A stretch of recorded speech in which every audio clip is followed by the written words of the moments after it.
मोकळे मन रसाळवाणी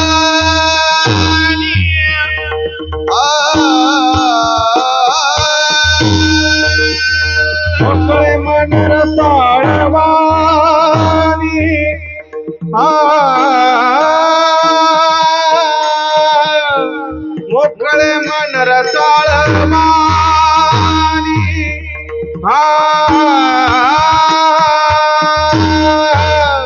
मोकळे मन रसाळवाणी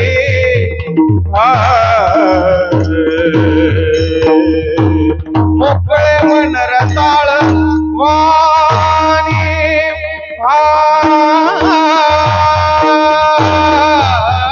मोकळे मन रसाळवाणी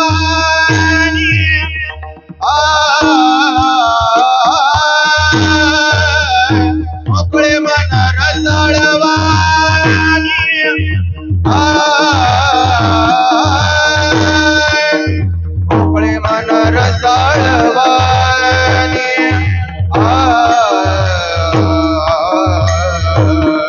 मोकळे मन रसाळवाणी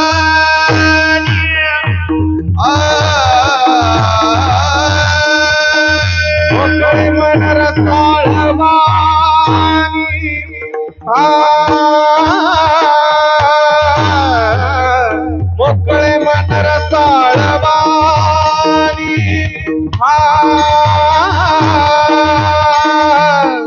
मोकळे मन रसाळवाणी मोकळे मन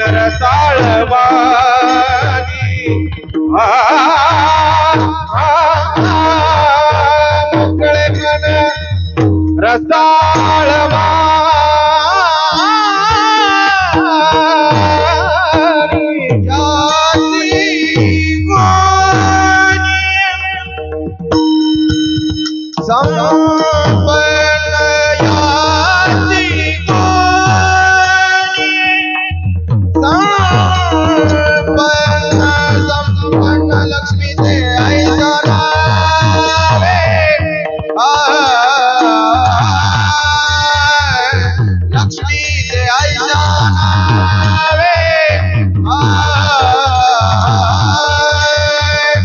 लक्ष्मी से आईचा नावे लक्ष्मी से आईचा नावे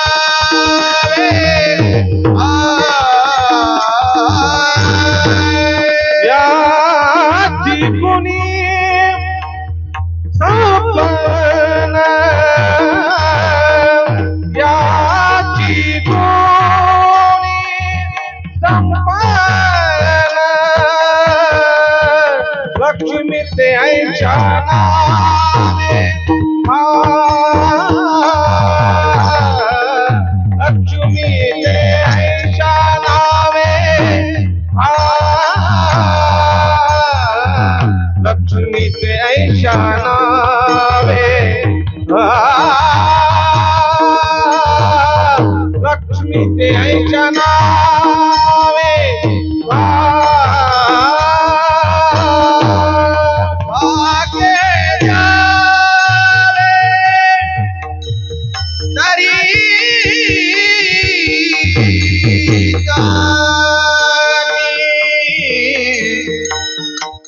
भाग्य जावे तरी जानिया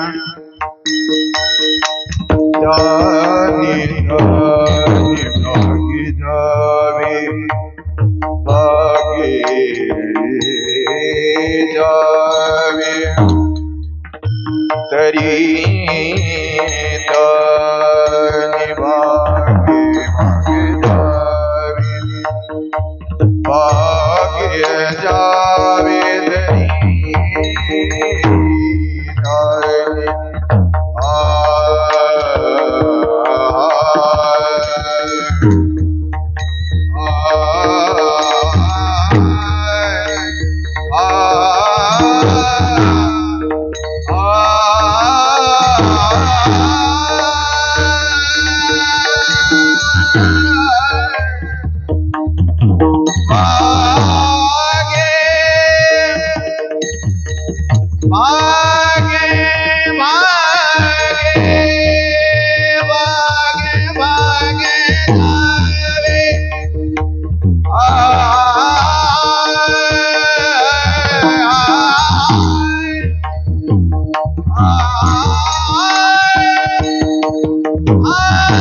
लक्ष्मी से ऐसा नावे भाग्य जावे तरी जानी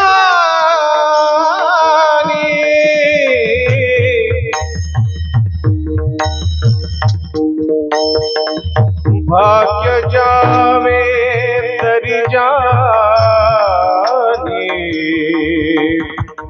भाग्य जावे तरी जानी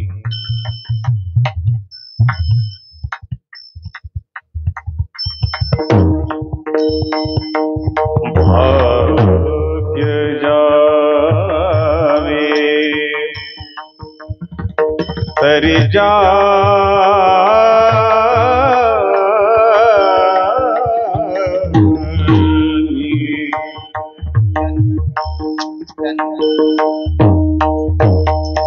भाग्य जावे तरी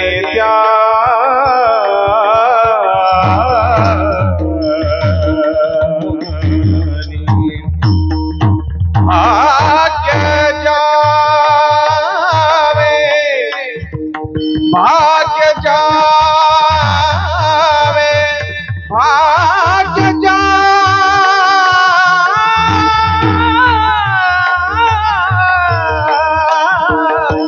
भाग्य जावे तरी जानी भाग्य जावे भाग्य जावे तरी जानी भाग्य जावे तरी जानी लक्ष्मी से ऐसा नावे लक्ष्मी से ऐसा नावे लक्ष्मी से ऐसा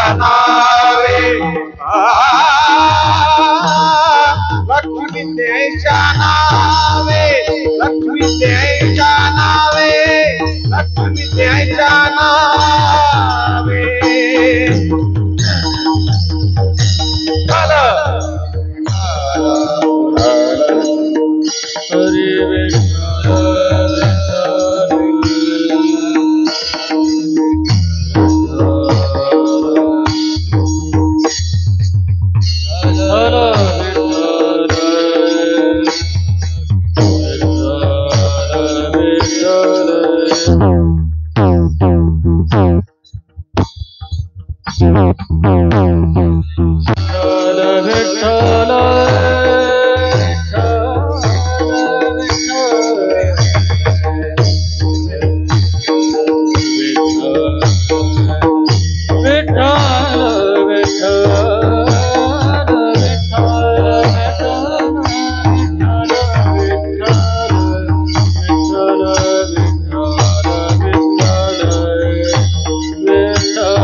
मोकळे मन रसाळवाणी, मोकळे मन रसाळवाणी, याची गुणी संपन्न. लक्ष्मी ते ऐशा नावे, भाग्ये ज्यावे तरी त्यांनी. नमन ते नम्रता अंगी, नेघे रंगी पालट. लक्ष्मी ते ऐशा नावे, भाग्ये ज्यावे तरी त्यांनी. तुका म्हणी त्यांची नावे, तुका म्हणी त्यांची नावे, घेता व्हावे संतोषी. लक्ष्मी ते ऐशा नावे, भाग्ये ज्यावे तरी त्यांनी. विठ्ठल विठ्ठल विठ्ठल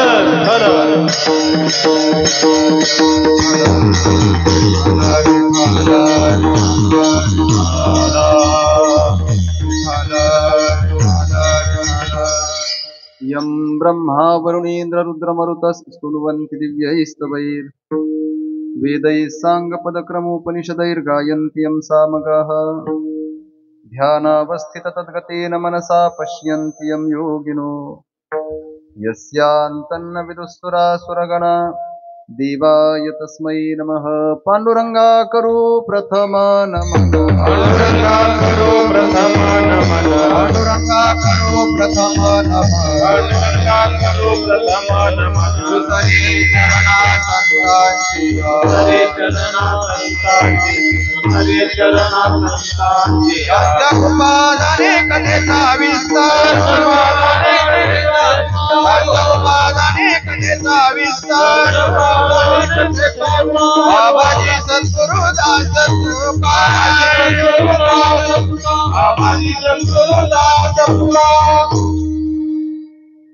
सच्चिदानंद रूपाय विश्वोत्पत्त्यादि हेतवे, तापत्रय विनाशाय श्रीकृष्णाय वयं नमः. कर्पूर गौरं करुणावतारं, संसार सारं भुजगेन्द्रहारं, सदा वसन्तं हृदयारविन्दे, भवं भवानी सहितं नमामि.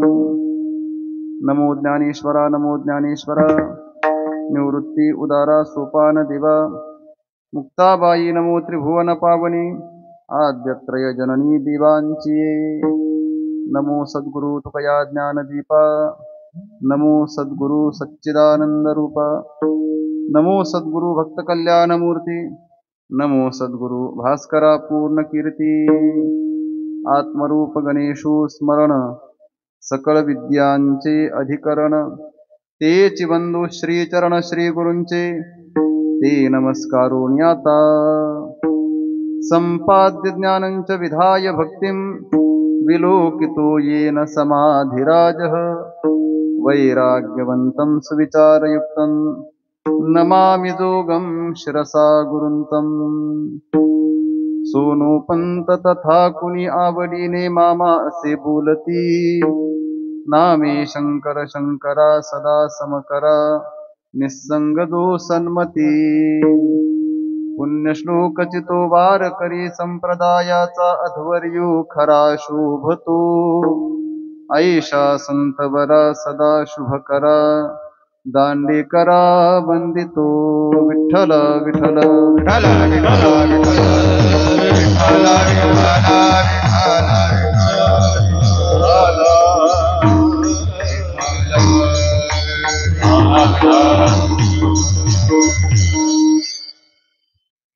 मोकळे मन रसाळवाणी, मोकळे मन रसाळवाणी, याची गुणी संपन्न. लक्ष्मी ते ऐशा नावे, भाग्ये ज्यावे तरी त्यांनी. भगवत चिंतन सेवेकरता निवडलेला अभंग आपणा सर्वांचे सुपरिचित वारकरी संप्रदायाचं कलशस्थान देहू निवासी वैराग्य रागरसिक श्रीमंत श्री जगद्गुरु तुकोबाराय यांच्या अभंग गाथेतील 4 चरणांचा संतपर प्रकरणातील अभंग असून प्रस्तुत अभंगाच्या माध्यमातून जगद्गुरु श्री तुकोबाराय साधू महापुरुषाच्या अर्थात संतांच्या जीवनातील भाग्याने जगण्यासाठी लागणाऱ्या श्रीमंतीचं अर्थात संपत्तीचं वर्णन करतायत. विठ्ठल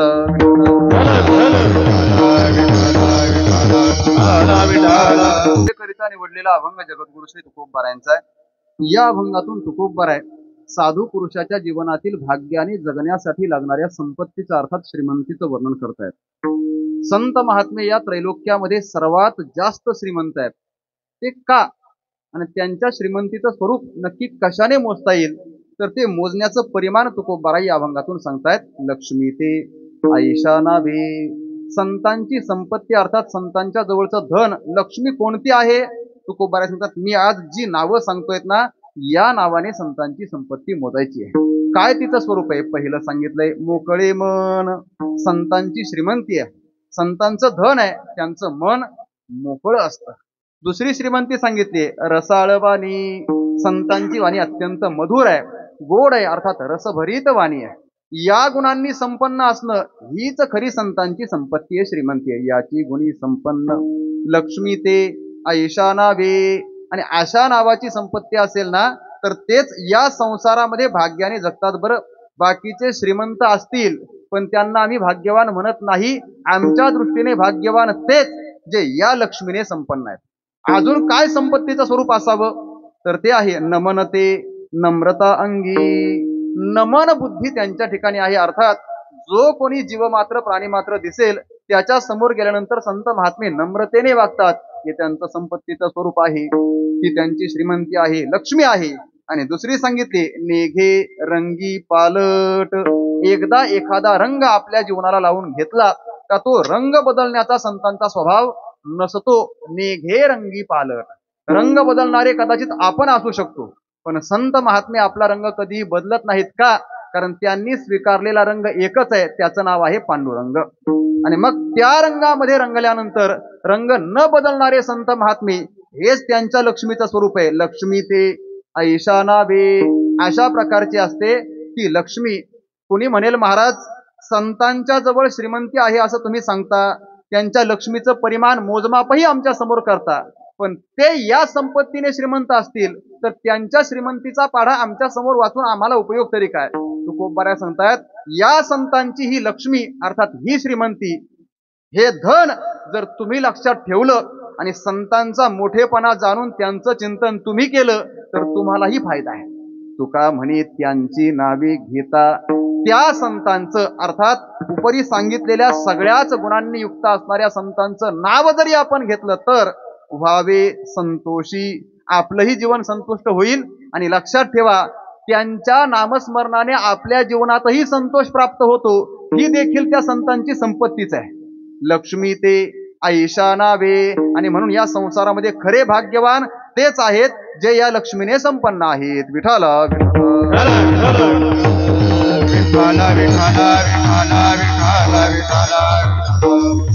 अभंगाचा शब्दशः अर्थ आपल्या समोर ठेवलाय.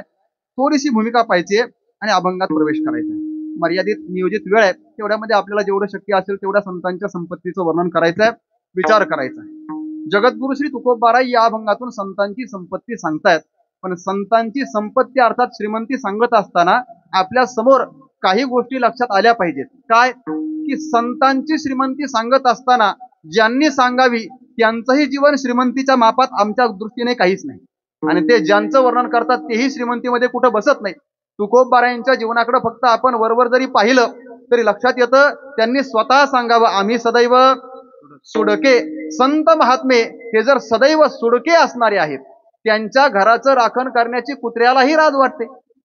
जवळी येता चोर धाके. ज्यांच्या घरी येण्यासाठी आणि चोरी करण्यासाठी यायला चोर घाबरतात, असं ज्या संतांचं जीवन आहे त्यांच्या श्रीमंतीचा आज विचार करायचा आहे. विठाला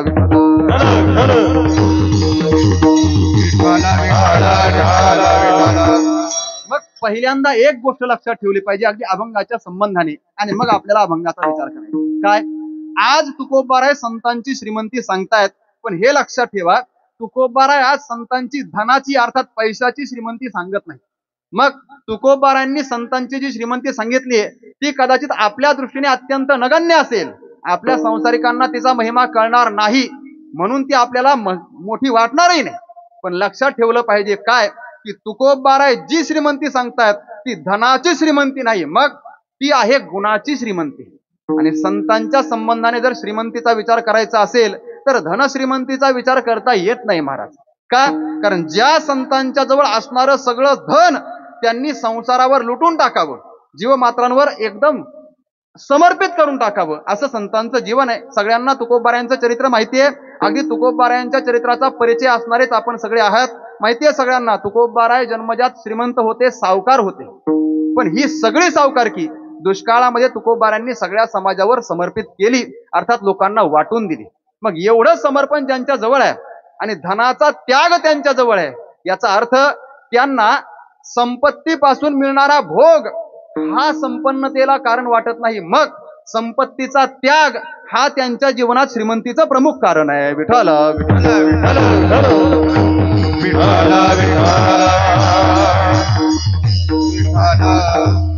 उपनिषदाची भाषा आहे, त्यागेन एके अमृतत्व मानशुः, माणसं त्यागानेच अमृतत्वाला प्राप्त होतात. किंवा गीता माऊली पण सांगते, सगळ्यांना परिचित आहे, त्यागात शांती अनंतरम, त्यागात शांती अनंतरम. त्यागेन एके किंवा त्यागानेच माणूस सुखाला, तृप्ततेला, अमृतत्वाला प्राप्त करून घेऊ शकतो. मग माणसाला जीवन संपन्न करायचं आहे तर भोग प्रधान असणं अत्यंत गरजेचं नाहीच आहे. भोग माणसाच्या जीवनात येतात आणि जातात. अगदी सोपं सांगू का, भोग येतातही प्रारब्धाने आणि भोग जातात सुद्धा प्रारब्धाने. जोपर्यंत आपल्या जीवनामध्ये भोगासाठी लागणारी अनुकूलता प्रारब्धाची आहे तोपर्यंतच माणूस भोग भोगू शकतो.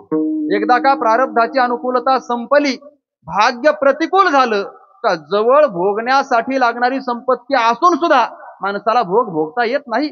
अगदी कित्येकांची उदाहरणं आहेत, आमचे गुरुवारी आपल्याला सांगत असतात, आपण ऐकून ऐकून म्हातारे झालात. ते माहिती आहे सगळ्यांना काय, की संपत्ती श्रीमंती भरपूर असते पण भोग घेता येत नाही. डॉक्टरांनी सांगितलेलं असतं, महाराज तुम्ही जर साखर खाल्ली तर दुसऱ्या दिवशी मरताल. सांगितलंय काय, साखर खाल्ली तर दुसऱ्या दिवशी मरताल. साखर घेण्यासाठी पैसा नसतो असं नाही, पण भोग भोगण्यासाठी इंद्रियांमध्ये लागणारं पाटव्य नसतं, इंद्रियांची संपन्नता नसते. आणि मग इंद्रियांमध्ये जर पाटव्य नसेल, शक्ती नसेल, सामर्थ्य नसेल तर केवळ पैशाची श्रीमंती असून माणसाला काही अर्थ होत नाही. त्यावेळेस लक्षात येतं भोगापेक्षा त्याग किती महत्वाचा आहे. विठ्ठल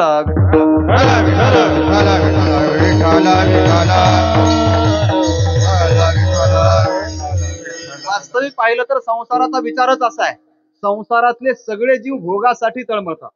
हो, भोग प्रधानता आहेच ना, प्रत्येकाला भोग मिळायचा आहे. अगदी सांगू का, कीर्तनात येत असताना सुद्धा लोक कीर्तनासाठी येतात किती हे माहिती नाही, पण कीर्तनाच्या भोगासाठी येतात. माझी भाषा कदाचित मला पटेल न पटेल मला माहित नाही. बऱ्याच लोकांना कीर्तन हा कानाचा भोग असतो आणि बऱ्याच लोकांना कीर्तन हा मनाचा भोग असतो. विठ्ठल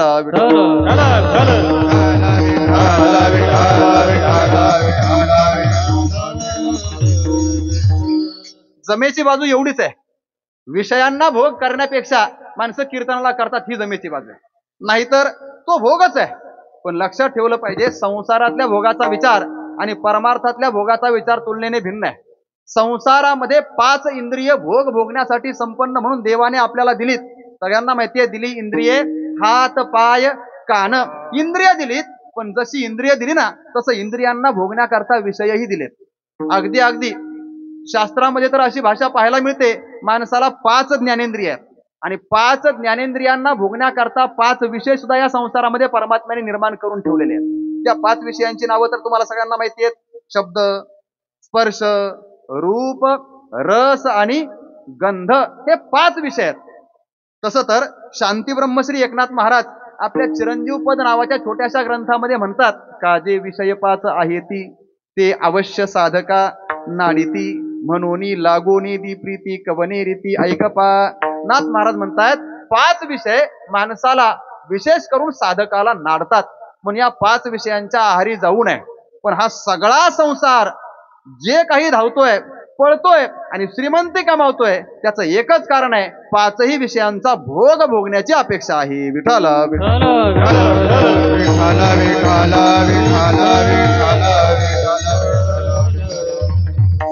तुम्ही म्हणताल महाराज 5 विषयांचा भोग कुणाला पाहिजे, तर प्रत्येक जीवाला पाहिजे. बरं, प्रत्येक जीवाची अपेक्षा आहे. अर्थात 5 विषय आहेत. ऐकताय आपण, 5 विषय आहेत आणि 5 ज्ञानेंद्रिय आहेत. यांचा परस्पर संबंध आहे. एका एका विषयाला भोगण्याकरता भगवंताने आपल्याला एक एक इंद्रिय दिलंय. शब्दाचं सेवन करायचं आहे, श्रोत्रेंद्रिय आहे. स्पर्शाचं ग्रहण करायचं आहे, त्वगिंद्रिय आहे. रूपाचं ग्रहण करायचं आहे, नेत्रेंद्रिय आहे. रसाचं ग्रहण करायचं आहे, रसना म्हणजेच जिव्हा रसनेंद्रिय आहे. आणि घ्राणाचं ग्रहण, आपलं गंधाचं ग्रहण करायचं आहे तर त्याच्यासाठी घ्राणेंद्रिय आहे. 5ही विषय 5 इंद्रियांसाठी आहेत आणि ते त्यांचे भोग आहेत. फक्त गंमत अशी आहे, संसारामध्ये जे 5 विषय आहेत ना, यांचा आणि इंद्रियांचा संकर कधीच होत नाही. अर्थात जो विषय ज्या इंद्रियाचा आहे तो विषय त्याच इंद्रियाला भोगावा लागतो. बऱ्याच वेळेला इंद्रियामध्ये क्षमता नसेल आणि इतर इंद्रिय संपन्न असतील, पाटव्याने युक्त असतील, तरी सुद्धा त्या विषयाचं सेवन करणारा अधिकारी इंद्रिय जर उपयुक्त नसेल तर माणसाला उपवासी राहावं लागतं. अशी भाषा आहे. ज्ञानोबरायांनी अर्थात उदाहरण दुसऱ्या करता दिलंय, पण मला इथं संयुक्त वाटतं म्हणून सांगतो. ज्ञानोबराय म्हणतात एखाद्या माणसाला रस फार आवडतो म्हणून त्याला सुंदर असा रस बनवला आणि पिण्यासाठी दिला. तो म्हटला माझ्या तोंडामध्ये, जिभेमध्ये काहीतरी अडचण आहे, मला रस पिता येत नाही, तोंडामध्ये तोंड आलंय किंवा काहीतरी आजार झाला, विकार झालाय, त्याच्यामुळे मी रस पान करू शकत नाही. ज्ञानोबराय म्हणतात सांगा बरं, रस सेवन करणं हा जर जिभेचा विषय असेल आणि जीभ जर असमर्थ असेल तर अशा वेळेस त्याला म्हटलं ठीक आहे, जिभेने तुला रस पिता येत नाही, मग काय करू म्हटले, रस तुझ्या कानात होतो.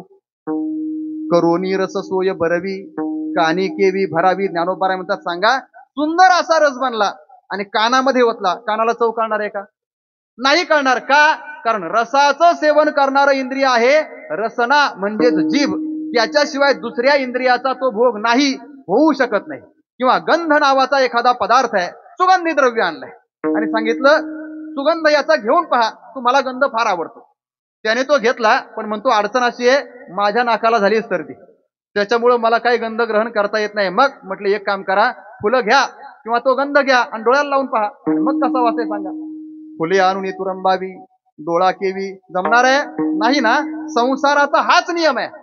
एक विषय एका इंद्रियाला नेमून दिला का तो दुसऱ्या इंद्रियाला सेवन करता येत नाही. विठाला विठाला विठाला विठाला विठाला. पण ऐका बरं, आपण आता या धर्म मंडपात अर्थात कीर्तनाच्या मंडपात बसलोय, परमार्थाच्या प्रांतामध्ये आपण प्रवेश केलाय आणि इथं आल्यानंतर हे लक्षात ठेवलं पाहिजे, संसारामध्ये एका इंद्रियाचा विषय दुसऱ्याला भोगता येत नाही. पण परमार्थामध्ये असं आहे महाराज, सगळ्या इंद्रियांना आणि सगळ्यांना एकच विषय एकाच काळी भोगता येतो. कोणता विषय?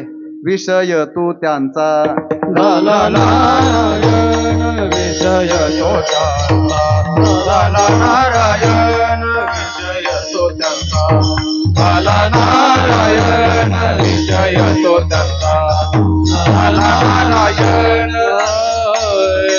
आवडे जनार्दन माता पिता, आवडे जनार्दन माता पिता विषय तो त्यांचा, झाला नारायण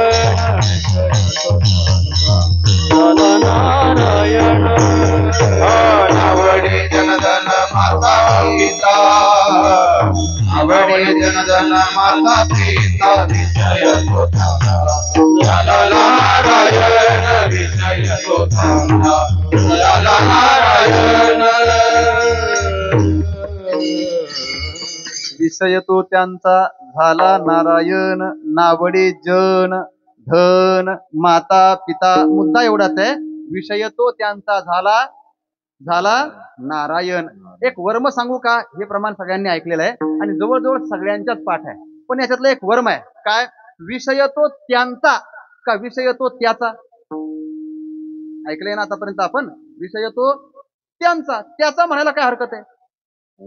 हा, त्याचा आणि त्यांचा या दोन शब्दांमध्ये काय फरक आहे असं जर विचारलं तर उत्तर येईल, त्याचा हा शब्द एकवचनी आहे आणि त्यांचा हा शब्द अनेक वचनी आहे. म्हणजे दोन्हीमध्ये एवढाच फरक आहे. तुकोबाराने सांगितलंय, एक विषय असेल कोणता तर तो त्या इंद्रियाचा विषय तेच इंद्रिय भोगू शकतं. पण इथं नारायण नावाचा विषय एका इंद्रियापुरता किंवा एका भोगत्याकरता मर्यादित नाही. मग हा त्यांचा आहे, त्यांचा म्हणजे अनेकांचा आहे. भोगणारे अनेक आहेत, अर्थात भोगते पुरुष अनेक आहेत असं म्हणा, किंवा भोगणारी इंद्रिय अनेक आहे असं म्हणा, पण सगळ्या इंद्रियांचा आणि सगळ्या भोगणाऱ्यांचा विषय मात्र एकच आहे, एक विषय तो सकळांचा हरी. सगळ्या गोकुळातल्या गवळणी अनेक गवळणी आहेत, अनेक गवळणींची इंद्रिय सुद्धा अनेक आहेत, भोगणारे भोगते अनेक आहेत, पण सगळ्या गवळणींचा विषय मात्र किती आहे? एकच आहे, त्याचं नाव हरी. या अभंगात नारायण विठ्ठल विठ्ठल.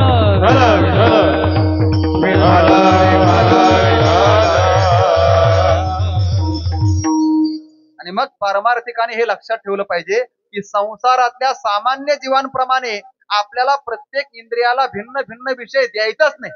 आपल्याला सगळ्या इंद्रियांना एकच विषय द्यायचा आहे, त्याचं नाव आहे नारायण, त्याचं नाव आहे हरी. अर्थात आपल्या अंतःकरणात कामना असावी, पण देवाला भोगण्याची कामना असावी. काम तो कामना भोगीत से देवा, काम तो कामना भोगीत से देवा, भोगीत देवा, काम तो कामना भोगीत से देवा. चरण आलिंगने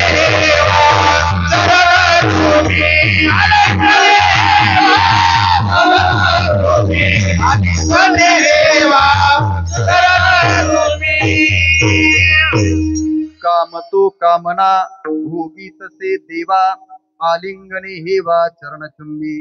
देवाला आलिंगन देणं आणि देवाला भोगणं आहे, देवाच्या चरणाचं चुंबन घेणं देवाला भोगणं आहे. तुकोबाराय म्हणतात, आमच्या अंतःकरणामध्ये एवढीच कामना आहे, एवढीच वासना आहे, एवढीच इच्छा आहे, काय? आम्हाला देवाला भोगायचं. देव सोडून आमच्या भोगण्याचा दुसरा विषय नाही, आम्हाला फक्त देव भोग्य मिळाला पाहिजे. संसारातल्या जीवांचा भोग्य वेगळा आहे. कुणाला शब्दामध्ये भोग दिसेल, कुणाला स्पर्शामध्ये भोग दिसेल, कुणाला रसामध्ये, रूपामध्ये, गंधामध्ये भोग दिसेल, पण आमचा भोग मात्र एकमेव देव आहे, भगवान परमात्मा आहे. आणि मग भगवान परमात्म्याला ज्याला भोगायचंय ना, लक्षात ठेवलं पाहिजे, संसारातला विषय भोगायचा असेल तर संसारातलं धन खिशात असावं लागतं. संसारात आपल्याला जर एखादा विषय भोगायचा आहे, रस आवडतोय, एखादा चवदार पदार्थ खायचा आहे, तर पदार्थ विकत घेण्याकरता खिशामध्ये काय असलं पाहिजे? पैसा, धन पाहिजे ना, लक्ष्मी पाहिजे. त्याच्याशिवाय संसारातला भोग मिळत नाही. अगदी कोणताही विषय घ्या, विषय भोगण्यासाठी तो प्राप्त होण्या इतकी संपत्ती जवळ असली पाहिजे.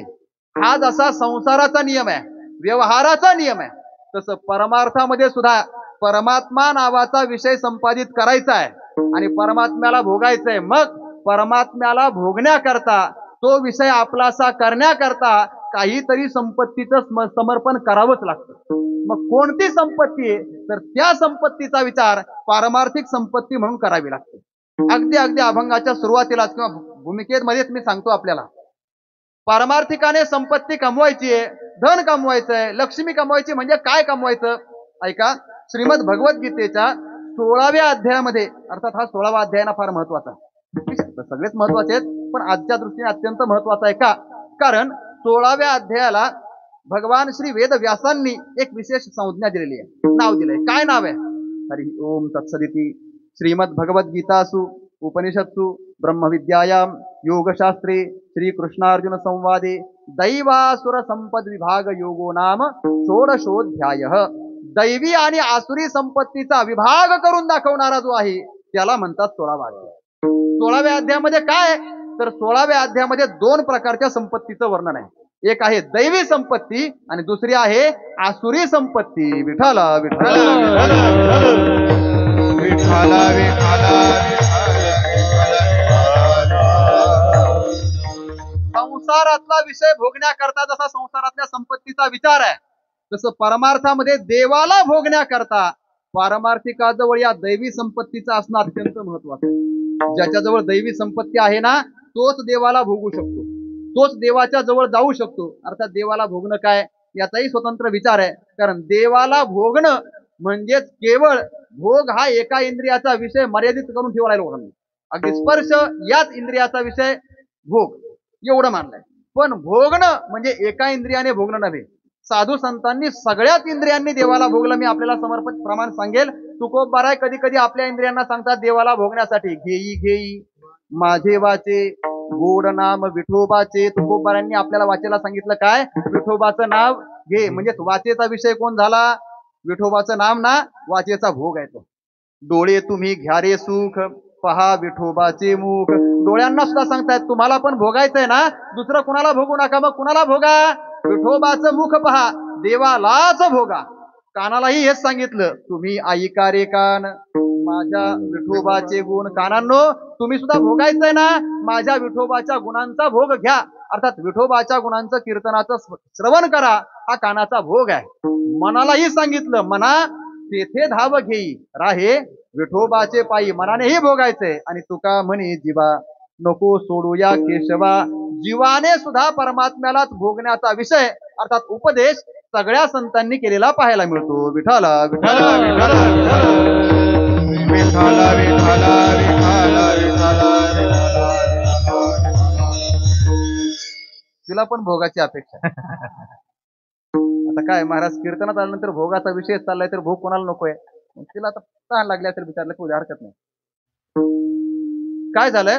देवाला भोगण्यासाठी संतांनी आपल्याला सांगितले आणि सगळे संत महात्मे सुद्धा सगळ्या संतांनी देवाला भोगलाय, भोगतायत आणि भोगत राहणार आहे. देव भोग्य असावा, देवाला भोगणारे भोगते आपण व्हावं आणि मग सतत देवाचा भोग घेत राहावा. हा जर विचार असेल तर याच्याकरता आपल्या जवळ जी संपत्ती पाहिजे ती पारमार्थिक दैवी संपत्तीची संपन्नता असली पाहिजे. दैवी धन, दैवी लक्षणं आपल्या जवळ असावेत. आणि मग लक्षात ठेवा, दैवी संपत्ती म्हणजे काय असा जर विचार पडला तर ज्ञानोबारांनी सांगितलं, हे 26 गुण ज्योती. संसारामध्ये जसं पैसा ही संपत्ती आहे, तशी परमार्थामध्ये गुण ही संपत्ती आहे. आणि गुणांनी युक्त असणं म्हणजे संपन्न असणं. कोणत्या गुणांनी? पैकी 2 गुणांचा विचार तुकोबाऱ्या सांगतायत अभंगाच्या पहिल्या चरणात. मोकळे मन रसाळवाणी, मोकळे मन रसाळवाणी, मोकळे मोकळे मन रसाळवाणी, मोकळे मन रसाळवाणी याचे गुणे संपन्न,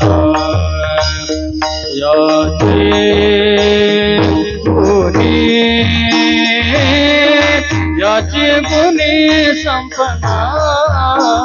लक्ष्मी ऐसा नावे, लक्ष्मी ऐसा नावे, मोकळे मन रसाळवाणी याचे गुणे संपन्न,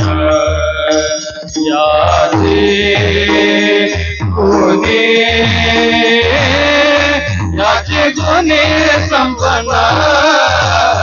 लक्ष्मी ऐसा नावे, लक्ष्मी ऐसा नावे, मन रसाळवाणी, मोकळे मन रसाळवाणी, मोकळे मन रसाळवाणी, मोकळे मन रसाळवाणी,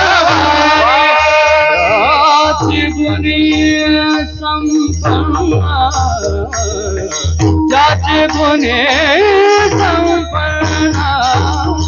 लक्ष्मी ऐसा नावे, लक्ष्मी ऐसा नावे, याची गुणी संपन्न, याची गुणी लक्ष्मी ऐसा नावे, लक्ष्मी ऐसा मन रसाळवाणी याची गुणी संपन्न तुकोबाराय म्हणतायत. पारमार्थिकाला देवाला भोगायचं आहे आणि देवाला विषय म्हणून प्राप्त करून आपण त्याचा भोगता व्हायचंय ना, मग काय करावं? आपण या गुणांनी संपन्न असलं पाहिजे. अर्थात गुणांची श्रीमंती पारमार्थिकाजवळ असली पाहिजे. लक्षात ठेवा बरं, परमार्थिकाजवळ गुणांची संपत्ती असावी हे म्हणत असताना परमार्थिकाजवळ अवगुण नसावे हे स्वतंत्र सांगण्याची गरज नाही. कारण तुका म्हणे तैसा सज्जनापासून पाहता अवगुण मिळेच ना, शोधला तरी अवगुण मिळत नाही, त्यालाच परमार्थिक म्हणावं, ही संतांची भाषा आहे. विठाला विठाला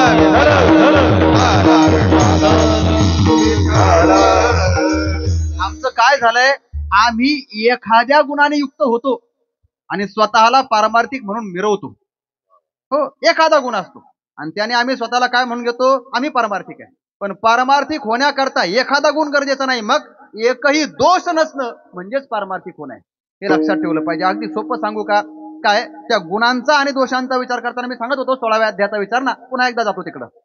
16व्या अध्यायामध्ये दैवी संपत्तीचेही काही गुण सांगितले आणि आसुरी संपत्तीचेही सांगितले. पण लक्षात ठेवा, दैवी संपत्तीचे 26 गुण आहेत आणि आसुरी संपत्तीचे फक्त 6 गुण आहेत. ऐकताय ना आपण?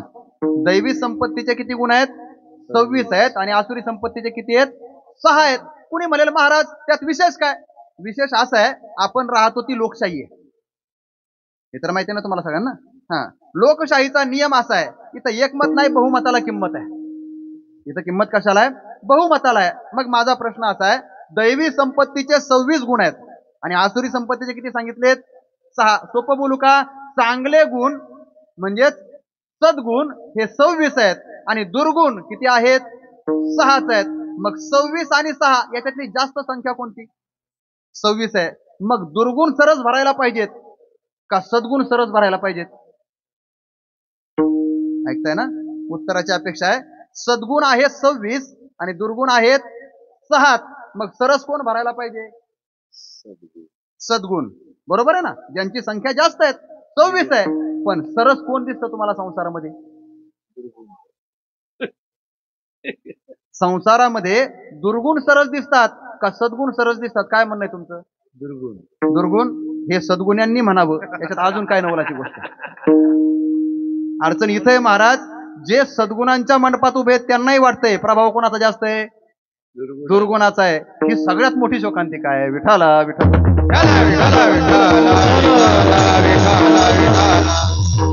एकट्याचा अडचण किंवा एकट्याचा दोष नाही, हा दोष हा सगळ्याचा आहे. अर्थात हा कालाचा दोष आहे. ऐका, कलीचे महिमान हा कलियुगाचा प्रभाव आहे. इथं सद्गुणांपेक्षा दुर्गुण हे कायम सरस भरतात, वरचढ ठरतात. थोडंसं अजून सांगायचं झालं तर आमचे गुरुवर्य चैतन्य महाराज यांनी सांगितले एक व्युत्पत्ती सांगतो. त्यांनी सांगितलं, म्हटले काय, दैवी संपत्तीचे 26 गुण आहेत, अर्थात सद्गुण 26 आहेत. पण हे 26 जर मिळवायचे असतील ना, एकाला मिळवण्यासाठी स्वतंत्र प्रयत्न करावा लागतो. एक आला, अभय आला तर सत्व संशुद्धी करता पण स्वतंत्र प्रयत्न आहे. दानासाठी स्वतंत्र प्रयत्न, धमासाठी स्वतंत्र प्रयत्न, स्वाध्यायासाठी स्वतंत्र प्रयत्न. प्रत्येक सद्गुण मिळवण्यासाठी स्वतंत्र कष्ट करावे लागतात. तेव्हा एक एक सद्गुण प्राप्त होतो, संपन्न होतो. पण दुर्गुणांचं असं नाही. मग दुर्गुणांमधला दुर्गुण किती आहेत? सगळे सांगितलं 6 आहेत. या 6 पैकी एक दुर्गुण आला का बाकीच्या 5 दुर्गुणांना बोलवायची, आमंत्रण देण्याची गरज पडत. ते आपोआप घरी येतात, त्यांना परत बोलवावं लागत नाही. हा दुर्गुणांचा स्वभाव आहे. म्हणून दुर्गुण घालवणं हे जास्त कठीण आहे आणि दुर्गुणांपासून दूर राहणं हे जास्त कठीण आहे. आणि त्याच्याही पेक्षा सद्गुण संपन्न करणं हा त्याच्या नंतरचा प्रकार आहे. कारण काय, त्या शास्त्रामध्येच 2 प्रकारच्या संस्काराचा विचार आहे. अगदी आठवलं म्हणून सोपं सांगतो. संस्कार 2 प्रकारचे सांगितले. एक आहे दोषापनयन संस्कार आणि एक आहे गुणाधान संस्कार. तुम्ही म्हणतात ही काय भानगड आहे? ऐकून ठेवा. दोषापनयन म्हणजे एखाद्या ठिकाणी असणारा दोष घालवणं आणि गुणाधान म्हणजेच नसलेला गुण तिथं आणणं. जो गुण जिथं नाही तिथं तो आणणं, याला म्हणायचं गुणाधान. आणि असलेला दोष घालवणं याला काय म्हणायचं? दोषापनयन. अगोदर दोष घालवायचा का अगोदर गुण आणायचा? अगोदर काय करायचा? दोष घालवायचा. गुरुवर्यांच्याच मुखातलं उदाहरण सांगतो. घरी जर पाहुणे आले, काय आता म्हणजे शहरामध्ये राहतो आपण, कधी कधी अतिथी येतो, कधी कधी पाहुणा येतो. माझी भाषा कळत असेल आपल्याला, नसली कळली तर मग मला पुन्हा उकळून सांगावं लागेल. कधी कधी आपल्या घरी अतिथी येतो, कधी कधी पाहुणा येतो. पाहुणा कोणाला म्हणायचं? जो सांगून येतो त्याला म्हणायचं पाहुणा, आणि जो न सांगता येतो त्याला म्हणायचं अतिथी. अतिथी, ज्याची येण्याची तिथी माहिती नाही त्याला म्हणायचं अतिथी. आणि तारीख पाहून आला त्याला म्हणायचं. मग तुमच्याकडे पाहुणा येतो का अतिथी येतो? पाहुणा येणं हा स्वभाव आहे. सांगून येतो ना, कारण त्याला माहिती आपली ठेप झाली पाहिजे. आम्ही यायच्या अगोदर स्वयंपाक तयार असला पाहिजे ही अपेक्षा पाहुण्याची आहे.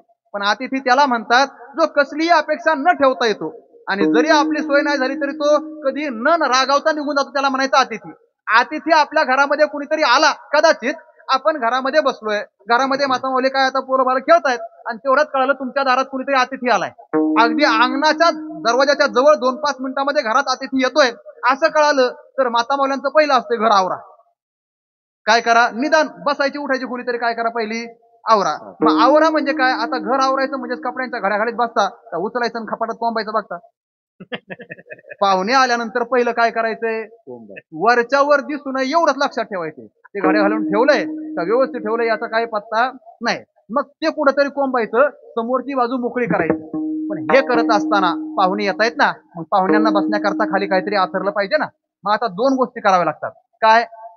पहिल्यांदा झाडावंही लागतं आणि काहीतरी बसायला अंथरावरही लागतं. मग अगोदर झाडतात का अगोदर आसन टाकतात?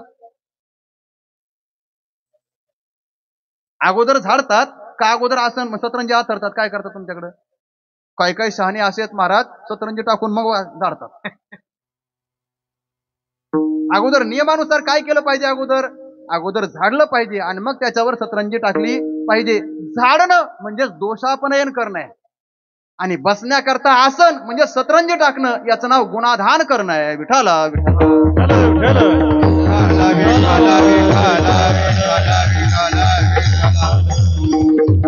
कधी कधी भाषा उलटी दिसते पण क्रम व्यवस्थित लावा लागतो. काम क्रोधी केले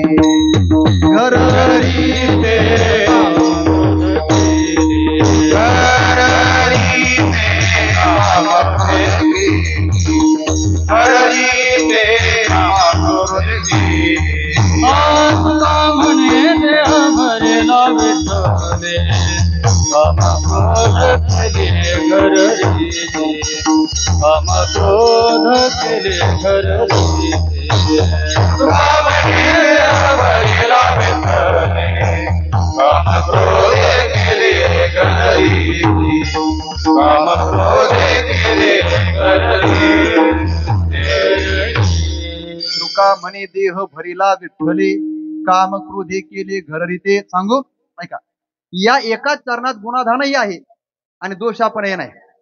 देहामध्ये विठ्ठलाचं येणं म्हणजेच गुणाधान आहे आणि कामक्रोधाने घर रिकाम करणं म्हणजेच दोषापनयन आहे. मग आता अगोदर देह भरिला विठ्ठले का अगोदर कामक्रोधे घररिते केले? देह भरला विठ्ठले आणि मग कामक्रोध अगोदर उत्पन्न होते का? म्हणजे झाडायचं नंतर, अगोदर सतरंजी टाकायची नाही. जरी चरण असं असलं तरी क्रमसंगती अशीच आहे. देह विठ्ठले तेव्हाच भरला जेव्हा कामक्रोधांनी रिकाम घर केलं. अगोदर कामक्रोधांना बाहेर झाडावं लागेल, त्याच्याशिवाय देहामध्ये विठ्ठल येऊ शकत नाही. कारण नियम आहे, जहा काम वहा राम नाही और जहा राम तहा नाही काम. विठाला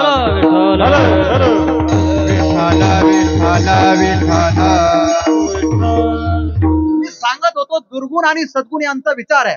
दुर्गुणांना एका एकाला निवृत्त करावं लागतं. प्रत्येक दुर्गुणाला घालवण्यासाठी स्वतंत्र प्रयत्न करावा लागतो. पण सद्गुणांचं उलट आहे. सद्गुणांना घालवायचं म्हटलं तर एक सद्गुण गेला का सगळे गेले, सद्गुण एक गेला का सगळे गेले आणि एक दुर्गुण आला का सगळे आले. या दोघांमधलं हे तंत्र लक्षात ठेवायचं. पण दुर्गुणांना घालवणं हे कठीण आहे आणि सद्गुण संपादित करणं हे कठीण आहे. पारमार्थिकाला जमलं पाहिजे. कारण पारमार्थिकाची संपत्ती पैशाने मोजता येत नाही. पारमार्थिकाची संपत्ती ही फक्त गुणांनी मोजता येते. आजच्या अभंगाचा विचार करायचा आहे. तुकोबार सांगतात परमार्थिकाजवळ काय असावं? याची गुणी संपन्न, गुणांनी संपन्न असणं हे पारमार्थिकाचं स्वरूप आहे. लक्ष्मीचा विचार आहे. मग गुण कोणते? तर आजच्या अभंगात फक्त एक 4-5 गुण तुकोबारांनी सांगितले, त्यांचाच विचार आपल्याला आजसाठी करायचा आहे. पहिला गुण तुकोबार सांगतायत पारमार्थिक तो ज्याच्याजवळ ही संपत्ती आहे, ही संपन्नता आहे.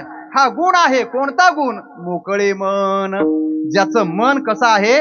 मोकळं आहे. मनाने मोकळा असणारा हा परमार्थातला श्रीमंत आहे. लक्षात ठेवा. संसारामध्ये कंजूस म्हणजे ज्याचं मन आखूड आहे ना, त्याला श्रीमंत म्हणतात. आणि सांगू, संसारामध्ये मन संकोचित केल्याशिवाय माणसं श्रीमंत होतच नाही. हा संसाराचा नियम आहे बरं. जो देत नाही तो श्रीमंत होतो. का? संग्राहकतेला सध्या श्रीमंत म्हटलं हे झालंय. कुणाला श्रीमंत म्हणतो? ज्याने जास्त साठवले त्याला आपण काय म्हणतो? श्रीमंत. बरोबर ना? जास्त साठवलंय म्हणजेच ज्याचं मन देण्याकरता मोकळं नाही त्याला आपण श्रीमंत म्हणतो. पण परमार्थात अत्यंत विरुद्ध भूमिका आहे. परमार्थामध्ये श्रीमंत तो ज्याचं मन कसं आहे? मोकळं आहे, रिकाम आहे. देण्यासाठी जो सदैव तत्पर आहे त्याला म्हणायचे श्रीमंत. मग आता हे मोकळं मन याचा अर्थ कदाचित तुम्हाला कळणार नाही. त्याच्याकरता थोडासा स्पष्टीकरण आता हे आपलं कर्तव्य म्हणून करायचंय. मोकळं मन पण तरी सांगू का, या मोकळं मन शब्दाच्या मला 2 अर्थाने विचार करायचा. मोकळं मन म्हणजे काय? मन मोकळं असतं म्हणजे नक्की मोकळ्या शब्दाचे 2 अर्थ व्याकरणामध्ये शब्दाच्या अंगाने आपल्याला पाहायला मिळतात, शब्दाच्या व्युत्पत्तीच्या अंगाने. सोपं सांगतो, पहिला अर्थ पहा. मन मोकळं असणं म्हणजे काय? तर मोकळं या शब्दाचा मराठी अर्थ होतो काय? संस्कृत मधला मुक्त शब्द. संस्कृत भाषेमध्ये एक शब्द आहे मुक्त, जो आपण कीर्तनामध्ये नेहमी ऐकत असतो. कशासाठी परमार्थ करायचा? मुक्त होण्यासाठी. मुक्त होता परी बळे झाला बद्ध. मुक्त म्हणजेच मराठीतला मोकळा, लक्षात ठेवा. संस्कृतमध्ये मुक्त म्हणजे मराठीमध्ये काय झाला? मोकळा. आणि मग मुक्त कशाला म्हणतात? तुकोबारांनी त्याचंही उत्तर देऊन ठेवलंय. मुक्त कास या म्हणावे, मुक्त कासया म्हणावे, मुक्त कासया म्हणावे, मुक्त कासया म्हणावे. बंधनाचे नाही ठावे, बंधनाचे नाही ठावे, बंधनाचे नाही ठावे, बंधनाचे नाही ठावे, बंधनाची नाही ठावे, बंधनाची नाही ठावे. मुक्त कासया म्हणावे, बंधनाचे नाही ठावे, बंधनाचे नाही ठावे. मुक्त कासया म्हणावे, बंधनाचे नाही ठावे, बंधनाचे नाही ठावे. मुक्त कासया म्हणावे, तुकोबारा म्हणतात. कशाला म्हणायचंय मुक्त? मुक्त म्हणजे नक्की काय? तर मुक्त शब्दाची संज्ञा अर्थात व्याख्याच तुकोबारांनी केली. मुक्त कासया म्हणावे, बंधनची नाही ठावे. ज्याला बंधनच माहिती नाही त्याला म्हणायचं मुक्त. म्हणजेच जो बांधलेला नाही त्याला म्हणायचं मुक्त, मराठीतला मोकळा. मोकळं मन कुणाचं? ज्याचं मन बांधलेलं नाही त्याला म्हणायचं मोकळ्या मनाचं. सरळ कळतंय ना? मोकळं मन कुणाचं म्हणायचं? ज्याचं मन कशानेही बांधलेलं नाही. अजून सोपं सांगू का? मोकळं मन म्हणजेच मन बांधलेलं नाही. बांधणं म्हणजेच गाठ मारणं. हे तर कळतं ना? गाठ कळते ना तुम्हाला? तुम्ही बांधल्यात काय गाठी, एकतर तुम्ही गाठी बांधल्यात किंवा तुमच्या कोणीतरी बांधल्यात. आता काय, त्या गाठी बांधणारा एक स्वतंत्र वर्ग असतो. कारण असं म्हणतात गाठी बांधताना ते नाव घ्यावं लागतं ना. आम्ही ऐकलंय बरं दुरून फक्त, बरोबर ना भाऊ? ते गाठी बांधणारला नाव घ्यावं लागतं, सोडणाऱ्याला नाव घ्यावं लागतं, असं मी ऐकलं. आता ते आम्ही लहानपणी पाहायचो ते गंमत. चला सोडून द्या. तर मग गाठ असेल तर ते मोकळं नाही, आणि गाठ नसेल तर ते कसं झालं? मोकळं. सरळ आहे. ज्याच्यात गाठ आहे त्याला म्हणायचं बांधलेला, आणि ज्याच्यात गाठ नाही त्याला म्हणायचं मोकळा. माणसाचं मन कसं पाहिजे? मोकळं पाहिजे, म्हणजेच त्याच्यामध्ये गाठ नसावी. आता आमचे गुरुजी सांगायचे या गाठी 2 प्रकारच्या आहेत. म्हणजेच एक बाहेरून दिसणारी गाठ त्याला म्हणायचं वरची गाठ, आणि एक बाहेरून न दिसणारी गाठ तिला म्हणायचं आतली गाठ. ही सगळ्यांना जास्त परिचय आहे. काय? गाठ सोडता आली पाहिजे. कदाचित बऱ्याच लोकांना फक्त वरचीच गाठ सोडता येते. या गाठीचे व्यवहारात सुद्धा अनेक प्रकार आहेत. ती चाडेगाठ नावाची एक प्रकार आहे आपल्याकडे, आठवते? आसरी गाठ वेगळी, चाडेगाठ. आता त्या गाठीचे स्वतंत्र प्रकार त्याला सांगता येत नाही. आमच्या शेंडीला बांधलेली गाठ तुम्हाला सोडता यायची नाही. त्यासाठी तुम्हाला शेंड्या राखाव्या लागतील. आपण हिंदू आहोत हे मान्य करावं लागेल ना. आवडतं नाही महाराज, लोकांना माळ घालायची लाज वाटते, तर शेंड्या कधी राखणार आहेत? फार शोकांतिका आहे. विठाला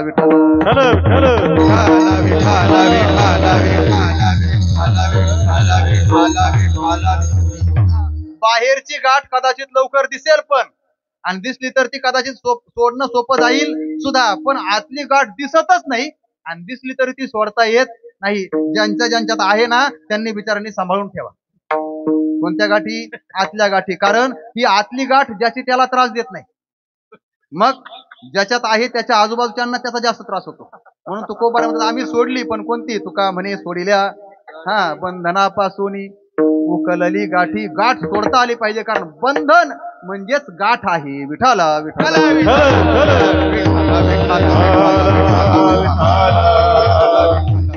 मन मोकळं असणं याचा विचार आपण करतोय. काय? मन मोकळं म्हणजेच मनामध्ये गाठ नाही, बंधनाची गाठ नाही. हे मन संसारातल्या कोणत्याही बंधनाने बद्ध झालेलं नाही. बंधनाचा, पाशांचा विचार अनेक प्रकारने केला आहे. आशा पाश नावाच्या पाशाचा विचार, बंधनाचा पाश विचार केला आहे. त्याच्यानंतर सप्तपाशही शास्त्रामध्ये पाहायला मिळतात. आज मला तिकडे जायला वेळ नाही, मर्यादा आहे वेळेची. मग पाशामध्ये बंधनामध्ये अडकलेलं जे आहे त्याला म्हणायचं बद्ध मन, आणि कोणत्याही आसक्तीत न अडकलेलं जे मन आहे त्याला म्हणायचं मोकळं मन. पारमार्थिकाचं मन कसं असावं, तर पारमार्थिकाचं मन मोकळं असावं. निदान कीर्तनात बसल्यानंतर तरी सगळं मागचं मोकळं व्हायला पाहिजे ना, गाठ सुटली पाहिजे ना. नाहीतर कीर्तनात बसल्यानंतर सुद्धा माणसाचं मनाची गाठ कुठं पडलेली आहे? हा, घरी कोण असेल, आले असतील का नाही, जेवले असतील का नाही, व्यवस्थित सांभाळतील का नाही, ह्या गाठी घरच्या. तसलं नसलं पाहिजे. निदान काय सांगू, माणसाला संस्कार हे एकदम पूर्ण वेळेचे लागत नाहीत. ज्ञानोबारांनी फार विस्ताराने आणि गोड विचार सांगितलाय. मग जे जे का निमिक, तिथं असं बोलतात ज्ञानोबारा, तरी गा ऐसे करी या आठा पहारा माझारी, मोटके निमिष भरी दे तुझाय.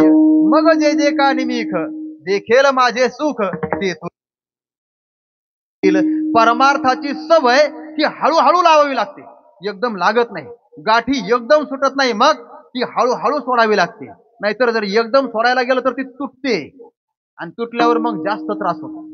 म्हणून माणसाने गाठी सोडण्याचा प्रयत्न करावा, मन मोकळं करावं. जिथं जिथं आपलं मन अडकतंय ना, तिथली गाठ सोडली पाहिजे. मग कुणाचं पत्नीमध्ये अडकतं, गाठ सोडली पाहिजे. कुणाचं मुलामध्ये अडकतं, गाठ सोडली पाहिजे. कुणाचं संपत्तीमध्ये अडकतं, गाठ सोडली पाहिजे. कुणाचं घरामध्ये अडकतं, गाठ सोडली पाहिजे. कुणाचं पिकामध्ये, शेतामध्ये, कशात जास्तीने आवश्यकतेचा विषय पहा, आणि तिथं आपलं मन कसं अडकतं हे पहा. ती बंधनाची गाठ आहे, सोडली पाहिजे. हे जर जमलं तर मग जे मन राहतं ना, त्याला म्हणा मोकळे मन. मन मोकळं असणं म्हणजेच त्याला कोणतीही गाठ नसणं, बंधन नसणं एक अर्थ. आणि आता मन मोकळं असणं याचा दुसरा अर्थ सांगायचा. एकदा भजन करा. विठ्ठल विठ्ठल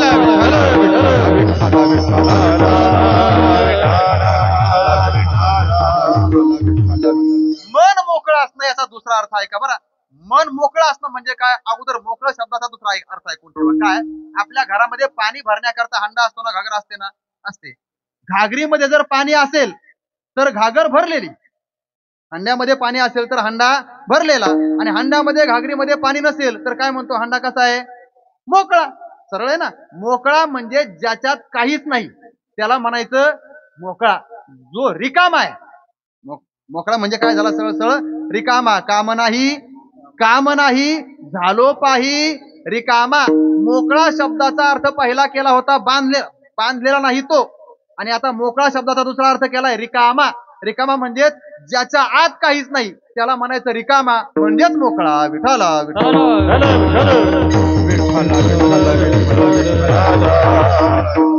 आणि मग माणसाच्या मनात काय काय असतं, तर माणसाच्या मनात बाकीचा संसार तर असतो, पण महत्वाचं जी नरकाची द्वार म्हणून भगवान परमात्म्याने सांगितलं ना, हे 3 विकार माणसाच्या मनात आवर्जून असतात. त्रिविधम नरकस्येदम द्वारम नाशनमात्मनः कामः क्रोधः तथा लोभः तस्मात् एतत्त्रयम् त्यजेत. एतत्त्रयम् त्यजेत. तस्मात् त्रयेत. एतत्त्रयम् नरकस्य आत्मनः नाशनम द्वारम, अशी गीता माऊलीची भाषा. हे 3 जण नरकाचे दरवाजे आहेत म्हटले. कोण? पहिला आहे काम, दुसरा आहे क्रोध, आणि तिसरा आहे लोभ. काम, क्रोध, लोभ हे 3 नरकाचे दरवाजे आपल्या मनात नसावे, म्हणजेच मन मोकळं असावं. विठ्ठल विठ्ठल.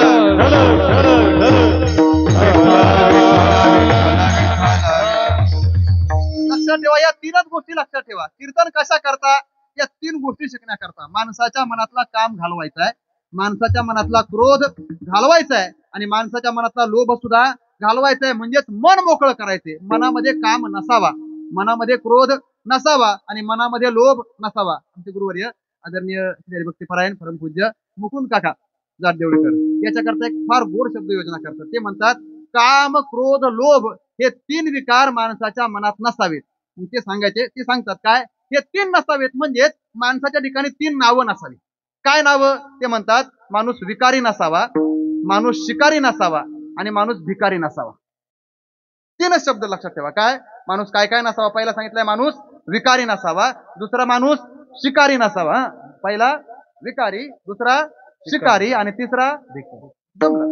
माणूस विकारी नसावा म्हणजेच माणसाच्या मनात काम नसावा, माणूस शिकारी नसावा म्हणजेच माणसाच्या मनात क्रोध नसावा, आणि माणूस भिकारी नसावा म्हणजेच माणसाच्या मनात लोभ नसावा. विठ्ठल विठ्ठल.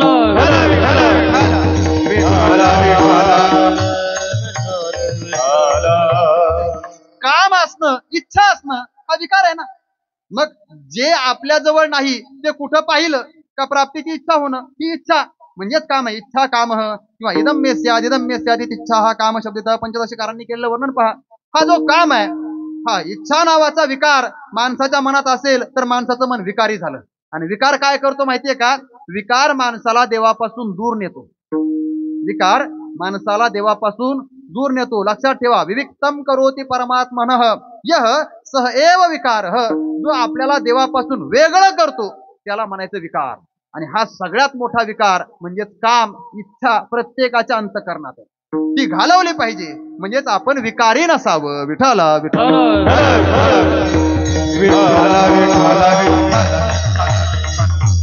बरं, ही इच्छा म्हणजेच कामना नावाचा विकार आहे ना, हा फार वाईट आहे महाराज. हा काय करतो? हा तृप्त तर कधी होत नाही.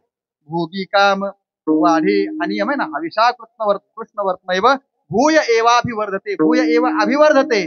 जसं अग्नीमध्ये इंधन टाकल्यानंतर अग्नी विझत नाही, अग्नीमध्ये इंधन टाकल्यानंतर अग्नी विझत नाही, उलट इंधनाने अग्नी अधून भडकतो. इंधने आगीची हाकाक चढे ही ज्ञानोबारांची भाषा आहे. तसं विषयांच्या इच्छा आणि पूर्ण झाल्यानंतर होणारा भोग याने माणसाची इच्छा कधी तृप्त होत नाही, उलट इच्छा वाढत राहते, कामना वाढत राहते. म्हणून काय असावं तर माणसाच्या अंतःकरणात मनात काम नसावा, म्हणजेच तो विकारी नसावा. एक दुसरं सांगितलं, माणसाच्या मनात क्रोध नसावा. क्रोध नसावा म्हणजेच तो शिकारी वृत्तीचा नसावा. अर्थात हे पण लक्षात ठेवलं पाहिजे, क्रोध आला का माणसाची वृत्ती शिकारी हिंसक बनते. आणि हिंसक वृत्ती ही त्याची त्यालाही स्वतःला त्रासदायक आहे आणि इतरांनाही त्रासदायक आहे. हिंसक माणसाजवळ लोक यायला घाबरतात. हिंसक माणसाजवळ यायला लोक घाबरतात. काय त्याच्याजवळ कशाला जायचं महाराज? काय करेल त्याचा भरोसाच नाही. त्याच्यापेक्षा त्याच्यापासून 4 फूट लांब राहिलेलं फार चांगलं. अशा माणसाजवळ लोक जायला घाबरतात. हिंसा, शिकारी वृत्ती, क्रोध हा कधीच चांगला नाही. आणि क्रोधच माणसाला हिंसा करायला होतो. बरं, नेहमीच लक्षात ठेवलं पाहिजे. काय काही समाज किंवा काही लोक हिंसेला आपला स्वभाव किंवा अगदी आपला व्यवहार समजतात, पण हिंसा ही कुणासाठीच फायद्याची नाही. हिंसा म्हणजेच कोणाचाही जीव घेणं, कोणाला पीडा देणं, कोणाला त्रास देणं. आता तर काय झालंय महाराज, हिंसा हा माणसांचा स्वभाव झाला. भूक लागली का माणसाला हिंसा आठवते. कारण हिंसा केल्याशिवाय मांस खाता येत नाही ना. हिंसा केल्याशिवाय मांस भक्षण करता येत नाही. तर मांस भक्षण करणं ही मनुष्याची प्रवृत्ती नाहीच, पण तरी सुद्धा माणसं करतात. फार मोठा दुःख आहे, दुर्दैव आहे महाराष्ट्रात. आपल्या जिभेचे चोचले पुरवण्यासाठी देवाधिकांवर अपवाद आणणारी लोक आहेत. मला त्यांचा विचार करायचा नाही, मला फक्त एवढं सांगायचंय, मांसाहार करणं, शिकारी वृत्तीने जगणं हा माणसाचा स्वभाव नाही. काही पशूंसाठी मांसाहार हा मुख्य आहार केलेला आहे, स्वतंत्र विचार आहे. पण शास्त्र कधीच आणि कुणालाच मांसाहार करण्याची आज्ञा देत नाही. माणसाने कधीही मांसाहार करू नये. आता काय, लोक देवाधिकांचा दाखला घेतात आणि मग मांसाहार करायला बघतात. काही लोक डॉक्टरांचे सल्ले घेतात आणि मग डॉक्टरांनी सांगितले आपला आमचा नाही इलाज आहे, डॉक्टरांवर घालून मांसाहार करतात. पण हे साफ चुकीचं लक्षात ठेवलं पाहिजे. मांसाहार माणसाचा धर्म नाहीच, हे लक्षात ठेवावं. देवावरही आरोप करताल तुम्ही, पण ते चुकीचं आहे. उलट आमच्या साधू संतांनी तर हे सांगितलं, जे नावाने देव आहेत आणि तुमच्याकडे मांसाहाराची अपेक्षा करतात ना, त्या देवांना सुद्धा पूजू नका. हेंदरी हेंदरी दैवते, सांगा ना कोणती पूजी भूते घेते. आपुल्या पोटा जी रडते, मागती शिते अवदान आपुल्या इच्छे. आणि का पिढी स्वतःच्या पोटासाठी दुसऱ्याचा जीव घेऊ पाहणारे, तो देव जरी असला तरी आम्हाला तो देव म्हणून मान्य नाही. विठाला विठाला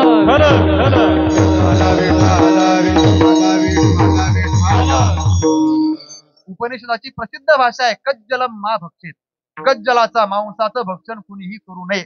आणि सांगू का काय, शास्त्रामध्ये एका ठिकाणी अपवाद असा सांगितलाय. काय अपवाद सांगितलाय? कदाचित माणसाला खायलाच काही मिळालं नाही आणि आता जर थोड्या वेळात मला काही खायला मिळालं नाही तर माझा प्राण जाईल, अशी प्राणांती वेळ आली. आणि मग अशा वेळेला आपल्याजवळ फक्त समोर मांसच भक्षण करण्याकरता आहे, शाकाहार कोणताही भक्षण करण्याकरता नाही. तर मग अशा अत्यंत अपवादाच्या परिस्थितीमध्ये काय करावं? शास्त्र म्हणतं, जर तुम्ही जगणारच नसाल तर मग त्यावेळेला मांस भक्षण करा. मी हे पुन्हा कीर्तनात सांगतोय, लक्षात ठेवा, ही शास्त्राची आज्ञा आहे. पण मला पुढे सांगायचंय, अजूनपर्यंत शास्त्राला कुणी अपवाद म्हणून मांस खाल्लं हे मान्य नाही. कारण शास्त्रामध्ये, इतिहासामध्ये, पुराणांमध्ये अशी एक कथा मिळते जिथं मांसाहार करण्याचा पहिल्यांदा प्रसंग घडला. ऐकून ठेवा चरित्र, निदान आपल्या माहितीसाठी तरी होईल, आपल्याला कोणाला सांगायला विचारलं कोणी तर. काय झालं, नल दमयंती यांची नावं आपण ऐकली असतील. नल राजा आणि दमयंती राणी यांच्या जीवनामध्ये असा प्रसंग घडला. ते गंगेच्या किनाऱ्यावर कुठेतरी संपूर्ण राज्याचा त्याग करून राहत होते. त्यांच्या जीवनातला फार मोठा इतिहास आहे.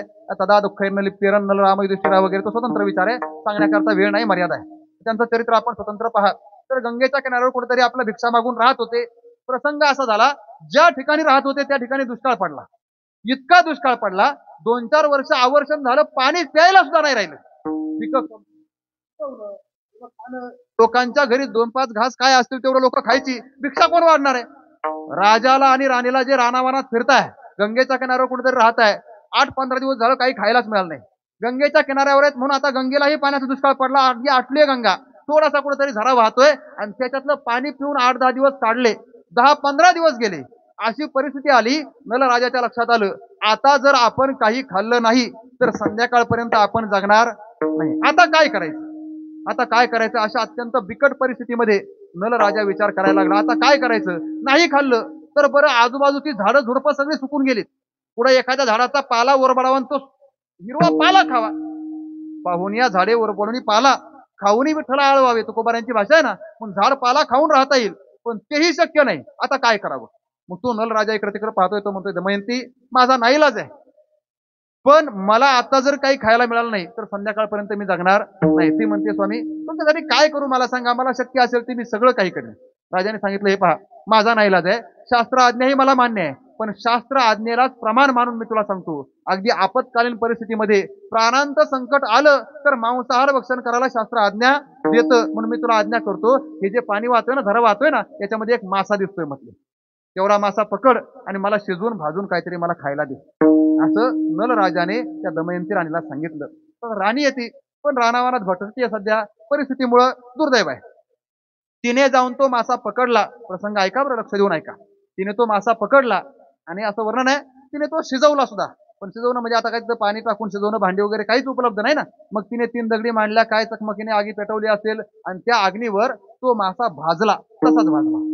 भाजल्यानंतर प्रकार असा झाला, तिच्याकडनं भाजत असताना, आता राज ऐश्वर्यामध्ये राहणारी ती राणी आहे, तिला शिजवणं आणि भाजणं कुठं नीट माहितीये, तिच्याकडनं तो जळाला, म्हणजे करपला.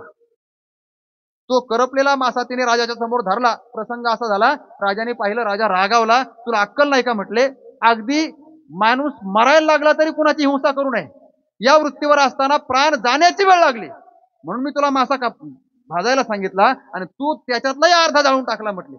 आता खायचा कसा आणि दिवस काढायचा कसा? म्हणून रागाने राजा म्हणतोय, जा, आता तो करपलाय ना, निदान त्याचा करपलेला जळायला वरचा भाग काढून टाक आणि आतला जो काही शिल्लक असेल तेवढा मला आणून दे. मग तो धुण्याकरता जो काही पाण्याचा थोडासा झरा असेल, डबका असेल, त्याच्याजवळ गंगेच्या पाण्याजवळ ती गेली आणि तिने काय केलं महाराज, गंगेचं पवित्र पाणी आपल्या उजव्या हाताने घेतलं. इतकी शुद्ध राणी येते, किती पतिव्रता आहे, पुण्यवान आहे, पुण्यवती आहे. तिच्या डाव्या हातामध्ये तो जळालेला मासा आहे बरं, आणि उजव्या हाताने तिने त्या गंगेचं पाणी घेतलं. तिच्या हाताने त्या पाण्याचा स्पर्श झाला, इतकं पवित्र पाणी झालं, त्या माशावर, जळलेल्या माशावर पाणी टाकलं, तो मासा जिवंत झाला, पाण्यात वाहून गेला. पण त्या राजाला सुद्धा मांस भक्षण करता आलं नाही. का सांगतोय मी? एवढाच प्रसंग शास्त्रात पाहायला मिळतो की ज्या वेळेस मांस आपत्कालीन परिस्थितीमध्ये खाण्याचा प्रसंग झाला, पण तो सुद्धा असं फल झाला. विठाला विठ्ठल.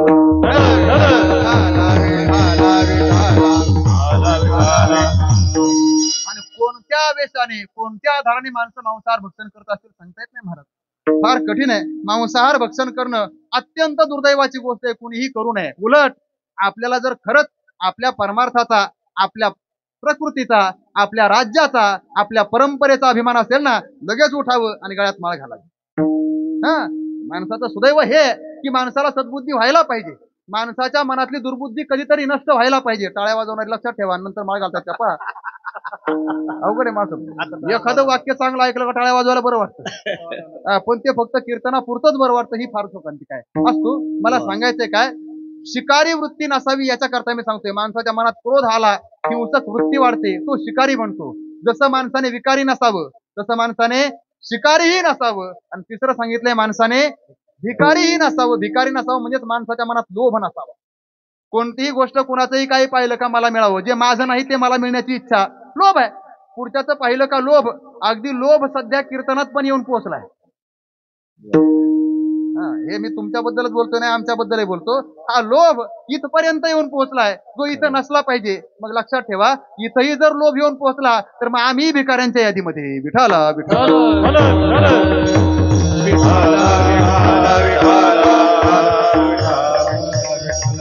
पण माणसाने विकारी आणि भिकारी नसावं, म्हणजेच काम क्रोध लोभ माणसाच्या मनामध्ये नसावेत. याला म्हणायचंय मोकळं मन.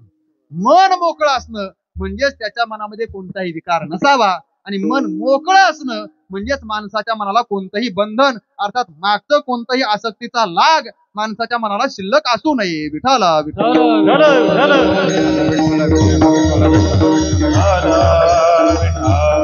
तुकोबाला सांगतात, हो असं जर झालं ना, हीच खरी पारमार्थिकाची संपत्ती आहे. मोकळे मन, लक्ष्मी ते ऐशा नावे, किंवा याची गुणी संपन्न.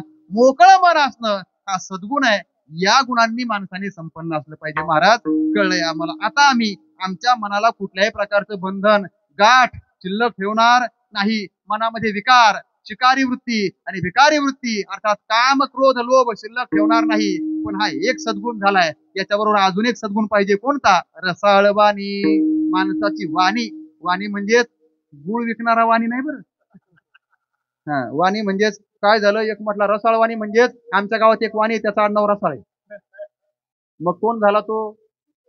रसाळ वाणी. तसला रसाळ आडनावाचा वाणी नाही. मग रसाळ वाणी म्हणजेच ज्याची वाणी अत्यंत रसभरीत आहे, मधुर आहे, गोड बोलणं आहे, त्याला म्हणायचं रसाळ वाणी. विठ्ठल विठ्ठल माणसाचं बोलणं कसं असावं याचा विचार.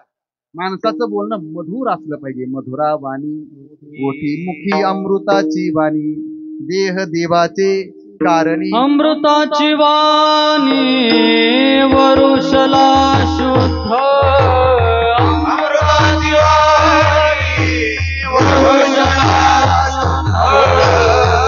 अमृताची वाणी वरुषला शुद्ध, अमृताची वाणी वरुषला शुद्ध, करत्या शुद्ध ऐसा कोण करत्या शुद्ध, ऐसा कोण करता शुद्ध ऐसा कोण, करता शुद्ध ऐसा अमृताची वाणी वरुषला शुद्ध. मला वाटतं तुकोबाऱ्यांचंच वर्णन आहे.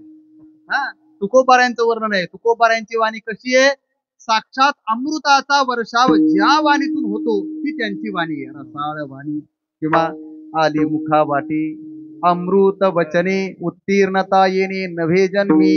मुखातून अमृतासारखी वचनं बाहेर पडणं याला म्हणतात रसाळ वाणी. माणसाचं बोलणं ऐकलं का पुढच्या माणसाला असं वाटलं पाहिजे कुणीतरी आमच्या कानावर अमृत फुलांचा वर्षार करताय, असं ऐकणाऱ्याला वाटलं पाहिजे. आमचं असे महाराज, आमचे शब्द पुढच्या माणसाच्या कानात शिस ओतल्यासारखे जातात. हा, त्याला असं वाटतं कधी एकदाच हे बंद होईल.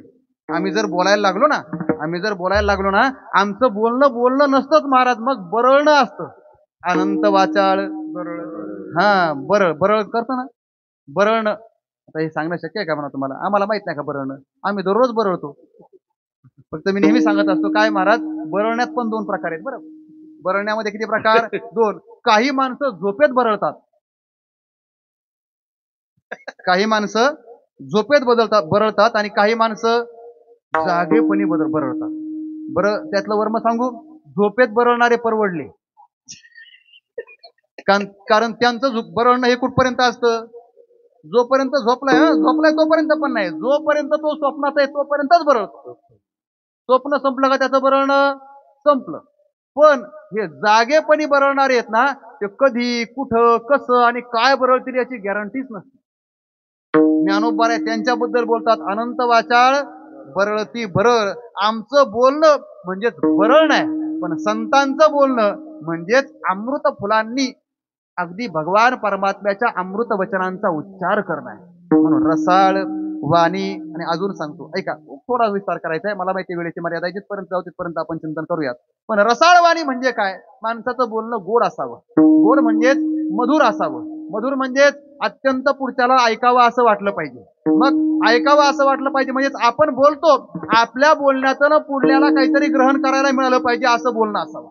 त्याच्यात रस असला पाहिजे ना. नाहीतर मग बऱ्याच माणसांचं बोलणं रसाळ असायला पाहिजे, पण लोकांचं बोलणं रटाळ असतं. असायला कसं पाहिजे? रसाळ. पण असतं कसं मात्र? रटाळ रसाळ असावं, ढसाळ नसावं. ज्ञानोबारांची भाषा आहे. बोलत बोलत प्रेम भावे ढसाळ गेलो. ढसाळही नसावं, रटाळही नसावं.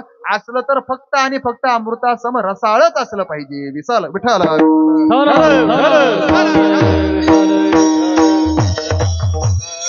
माणसाचं बोलणं अत्यंत रसाळ असलं पाहिजे. हो, गोड असलं पाहिजे. नाहीतर मग दोष निर्माण होतो. आणि दोष झाला का मग तो कुठे जातो सांगता येत नाही. मला हे सांगायचं ऐका, त्या व्याकरण शास्त्रामध्ये ज्ञानाच्या अभिव्यक्ती करता 2 साधनं सांगितली. तसं तर आम्ही व्याकरण शास्त्र शिकताना किंवा शिकवताना आमच्याकडे भाषेचे 4 सोपान शिकवले जातात. भाषा 4 प्रकाराने अभिव्यक्त प्रगट होते. कोणते 4 प्रकार ऐका? श्रवण, भाषण, वाचन आणि लेखन हे 4 प्रकार आहेत. त्याला भाषेचे 4 सोपान असं म्हटलंय, पायऱ्या आहेत. ज्याला भाषा शिकायची आहे ना, त्याला या 4 गोष्टी जमल्या पाहिजेत. मला जास्त विस्तार करायचा नाही, फक्त मुद्द्याच्या 2 गोष्टी सांगायच्यात. काय? ज्याला ज्ञान मिळवायचंय त्याला 2 गोष्टी चांगल्या जमल्या पाहिजेत. काय? एक तर त्याला वाचन जमलं पाहिजे आणि दुसरं त्याला श्रवण जमलं पाहिजे. ज्याला चांगलं वाचता येतं त्याला चांगलं ज्ञान कमावता येतं, आणि ज्याला चांगलं ऐकता येतं त्यालाही चांगलं ज्ञान ग्रहण करता येतं, अर्थात मिळवता येतं. विठ्ठल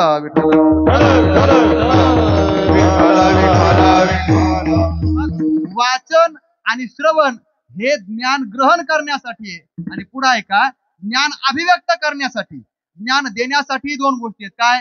वाचन जर करायचं असेल तर देणाऱ्याने काय केलं पाहिजे? लेखन केलं पाहिजे. मग वाचन करणारा चांगला पाहिजे, त्याच्याबरोबर लेखन करणारा पण कसा पाहिजे? चांगला पाहिजे. एक. आणि जर ऐकणारा असेल तर ऐकणारा चांगला असला पाहिजे, त्याच्याकरता सांगणारा सुद्धा कसा पाहिजे? चांगला पाहिजे. म्हणजेच ग्रहण करण्यासाठी वाचन आणि श्रवण चांगलं पाहिजे, आणि अभिव्यक्त करण्यासाठी भाषण आणि लेखन चांगलं पाहिजे. विठ्ठला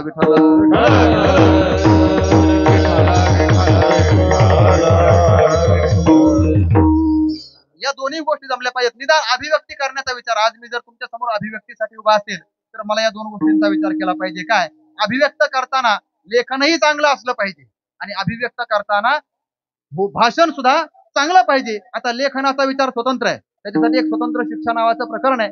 कारण सध्या काय झालंय, मूलभूत गरजांमध्ये 2 गरजा वाढवल्यात ना, अन्न, वस्त्र आणि निवारा, या आपल्याला माहिती आहे. पण त्याच्यावर 2 गरजा वाढल्यात, माहिती आहे का तुम्हाला? कोणत्या कोणत्या? बघा, आता शिकणारेच मोबाईलचं नाव घेतायत. नाही, सध्याचं विज्ञान असं म्हणतं, सध्याचं शिक्षण क्षेत्र असं म्हणतं, अन्न, वस्त्र, निवारा याच्याबरोबर शिक्षा आणि आरोग्य या 2 माणसाच्या मूलभूत गरजा वाढल्यात. आरोग्य ही गरज आहे, आरोग्य ही गरज आहे, म्हणून ती मूलभूत गरज असं मानलं. सध्या विज्ञान मानतं, संतांनी मानलं नाही, हा स्वतंत्र विचार आहे. पण विज्ञान मानतं, आणि शिक्षण ही सुद्धा गरज आहे. मग शिक्षणामध्ये माणसाला लेखन जमलं पाहिजे. निदान लिहिताना अक्षर सुंदर करावं एवढं तरी जमलं पाहिजे ना. बऱ्याच लोकांना अक्षराचा आणि त्याचा पत्ताच नसतो काय. आता आम्हाला शाळेत असताना गुरुजी कायम रट्टे द्यायचे. तुम्हाला आठवत असं आपलं बालपण. शाळेत अभ्यास केला नाही याच्यापेक्षा अक्षर नीट काढलं नाही याच्यावरून जास्त मार्क खायला लागायचा. बरोबर ना? बऱ्याच जणांनी तो खालाय असेल. पण शुद्ध लेखन हा एक स्वतंत्र विचार आहे, तो प्रत्येकाला जमला पाहिजे. लेखन आपलं लिहिणं जर चांगलं असेल तर वाचणाऱ्याला ते सुलभ जातं. आमचे गुरुवर्य वैकुंठवासी स्वानंद सुकुमार सदानंद गुरुजी ते एक उदाहरण सांगायचे. ते म्हणायचे, 2 मैत्रिणी 15 वर्षानंतर एकमेकाला भेटल्या. जुन्या मैत्रिणी 15 वर्षानंतर भेटल्या, म्हणजे कॉलेज सुटलं आणि त्याच्यावर 15 वर्षांनीच भेटल्या. आता वय त्यांचं जवळजवळ 30-35 इकडे गेलं होतं. आणि मग अशा त्या मैत्रिणी भेटल्या, आणि मग एकमेकाला विचारायचं सुरू झालं, त्यांच्यात काय गप्प बसणार आहेत का? त्या बोलायला लागल्या, का ग कुठं असते? ती म्हटली, मी माझ्या नवऱ्याच्या घरी. तू? ती म्हटली, माझ्या नवऱ्याच्या घरी. काय करतो तुझा नवरा? मग तिने सांगितलं, माझा नवरा फार हुशार आहे. गुरुजी सांगायची, ती म्हणायची, माझा नवरा कसा आहे? अत्यंत चतुर आहे. किती चतुर आहे? म्हटले, माझ्या नवऱ्यासारखा हुशार कोणीच नाही. अगं पण काय चतुर आहे तुझ्या नवऱ्याजवळ? मग ती सांगते, चतुरस्त की मे भरता, हे सखे मे भरता बहु चतुर, माझा भरता, माझा पती अत्यंत चतुर आहे. म्हटले, काय चतुर आहे? स्वयंपी लिखितम पराम न वाचयती, त्याने जर काही लिहिलं ना कोणालाच वाचता येत नाही, इतका माझा नवरा कसा आहे? चतुर आहे. बघा बरं तिचा नवरा किती. तुम्ही घरी गेला होता. माझा नवरा एवढा चतुर आहे म्हणते की माझ्या नवऱ्याने जर काही लिहिलं तर त्याने लिहिलेलं कुणालाही वाचता येत नाही असं म्हटल्यानंतर दुसरी म्हणते हे एवढंच तुझं काहीच नाही. म्हटले मग माझा नवरा त्याच्यापेक्षा जास्त चतुर आहे. म्हटले का? चतुरस्थ किमे भरता स्वयंपी लिखितम स्वयं न वाचे.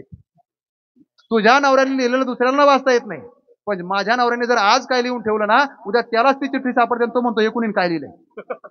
म्हणजे स्वतः लिहिलेलं स्वतःला वाचता येत नाही एवढा चतुर झालाय. विठ्ठल विठ्ठल.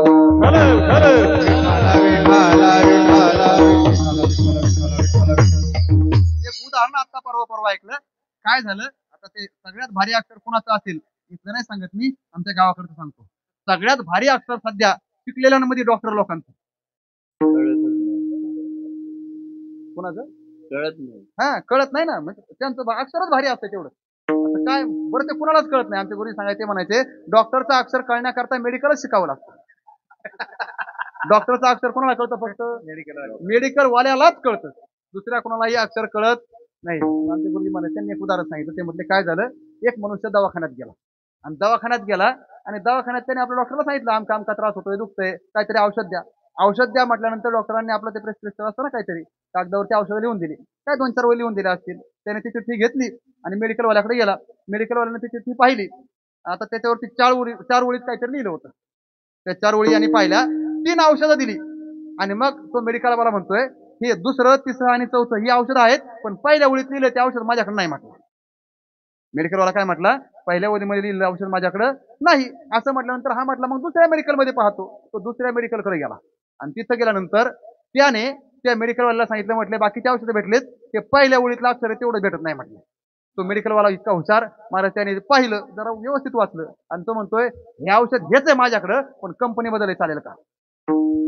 मेडिकलवाल्याने काय सांगितलं, कंपनी बदल चालेल का? आता हा बिचारा सज्जन पेशंट होता, तो म्हटला डॉक्टरला विचारून येतो. डॉक्टरकडे गेला. तो म्हटला डॉक्टर साहेब ती 3 औषधं आणलीत, पण पहिल्या ओळीतलं औषध काही भेटलं नाही. डॉक्टर म्हटले पहिल्या वेळेत मी तर 3च औषधं लिहून दिलीत आणि पहिली ओळ कोणती? मग त्या डॉक्टरनी चिठ्ठी हातात घेतली आणि म्हणतो अरे बावळ्या, ते मी पेन चालतो का नाही म्हणून गिरवाडून पाहिलं होतं. आणि मेडिकलवाला वाटलं ते काय दुसरा तर म्हणला कंपनी बदलून चालेल का? एवढे मेडिकलवाले हुशार निघाले. विठाला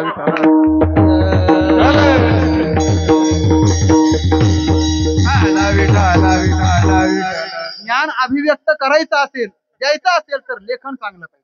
लेखन कसं पाहिजे? शुद्ध पाहिजे वाचकासाठी. आणि ज्याच्या समोर श्रोता आहे त्याला जर ज्ञान अभिव्यक्त करायचंय तर त्याचं भाषण चांगलं पाहिजे, म्हणजे त्याचं बोलणं चांगलं पाहिजे. अर्थात वाणी मधुर असली पाहिजे. कशी असावी? तुकोबाराय सांगतात रसाळ वाणी. अर्थात बोलणं कसं असावं? ज्ञानोबारायांची भाषा ऐका. ज्ञानोबाराय म्हणतात वाणीमध्ये काही दोष नसावेत. काय दोष नसावा? पहिला त्याच्यात ती यादीच केली, आटू, वेगू, विंदाणू, आशा, शंका, प्रतारणू, हे संन्यासिले अवगुणू जिया वाचा. हे दोष अर्थात हे अवगुण ज्याच्या वाणीमध्ये नाही तिला म्हणायचं रसाळ वाणी. आणि रसाळ वाणी होण्याकरता काय असावं? तर वाणीमध्ये काही गुणांचं आधान असावं. आधान असावं. कोणते गुण? तैसे सात आणि मवाळ मितुले परी सरळ शब्द दैसे कल्लोळ अमृताचे. 7 बोलणं असावं, त्याच्यानंतर मवाळ असावं, मितलं म्हणजे थोडंच असावं, आणि बोलणं असेल तर ते सरळ असावं, जे अमृतासारखं रसाळ असलं पाहिजे. असं असेल तर त्याला म्हणायचं सद्गुण अर्थात श्रीमंती रसाळ वाणी. विठाला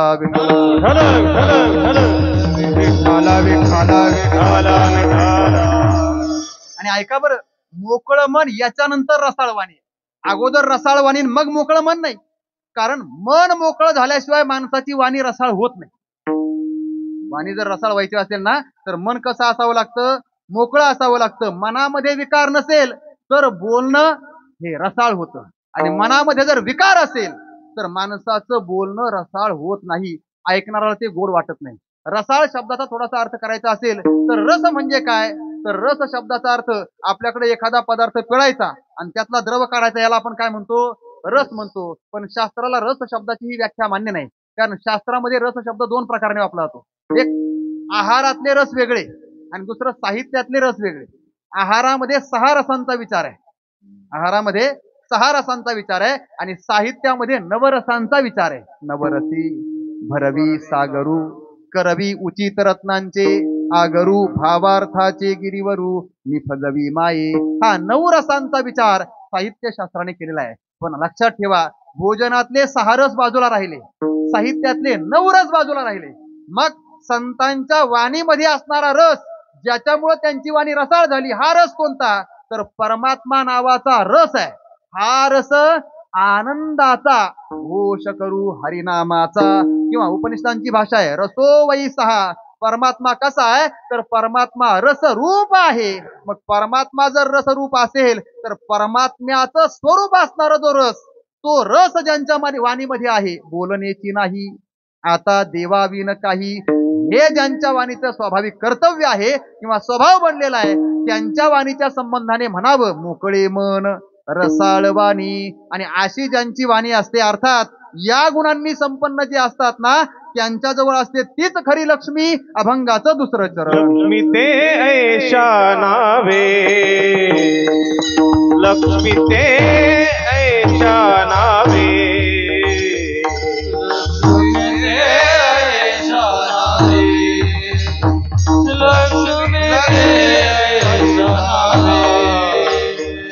लक्ष्मी ते ऐशा नावे, लक्ष्मी ते ऐशा नावे, लक्ष्मी ते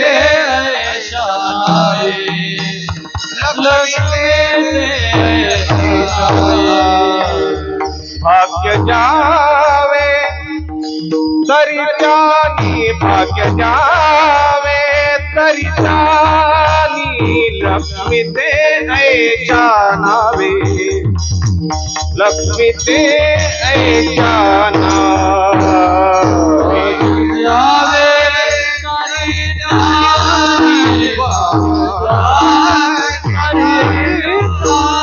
लक्ष्मी ते ऐशा नावे, लक्ष्मी ते ऐशा नावे. हा विठोपार हो रघुमाई, विठोबा रघुमाई, विठोबा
मोकळे मन रसाळ वाणी, याची गुणी संपन्न लक्ष्मी ते ऐशा नावे.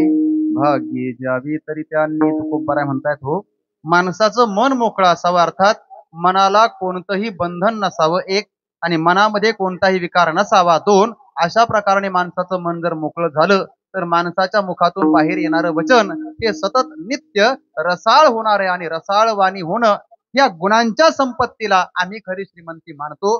दुसरी लक्ष्मी आम्हाला मान्य नाही. लक्ष्मी ते ऐशा नावे, भाग्ये ज्यावे तरी त्यांनी. काय व्यवहारामध्ये भाग्यवान कोणाला म्हणायचा हा व्यावहारिकांचा प्रश्न आहे, पण परमार्थामध्ये भाग्यवान कोण याचा विचार तुकोबारांनी स्वतंत्र सांगितलाय. भाग्य तरी नव्हे धन पुत्र दारा, मग भाग्य ते निकटवास बरा, संतापायी ज्या सद्गुणांच्या जोरावर आपल्याला देवाची आणि संतांची संगती प्राप्त होईल ना, ते खरं भाग्य. आणि अशा भाग्यात जे राहतात तेच खरे या संसारामध्ये जगतात. बरं, भाग्य ज्यावे तरी त्यांनी, कुणी, जे याची गुणी संपन्न आहेत ते, आणि अशा प्रकारची लक्ष्मी ज्यांच्या जवळ आहे असे ते या संसारामध्ये जगणारे खरे भाग्यवान. विठ्ठल विठ्ठल.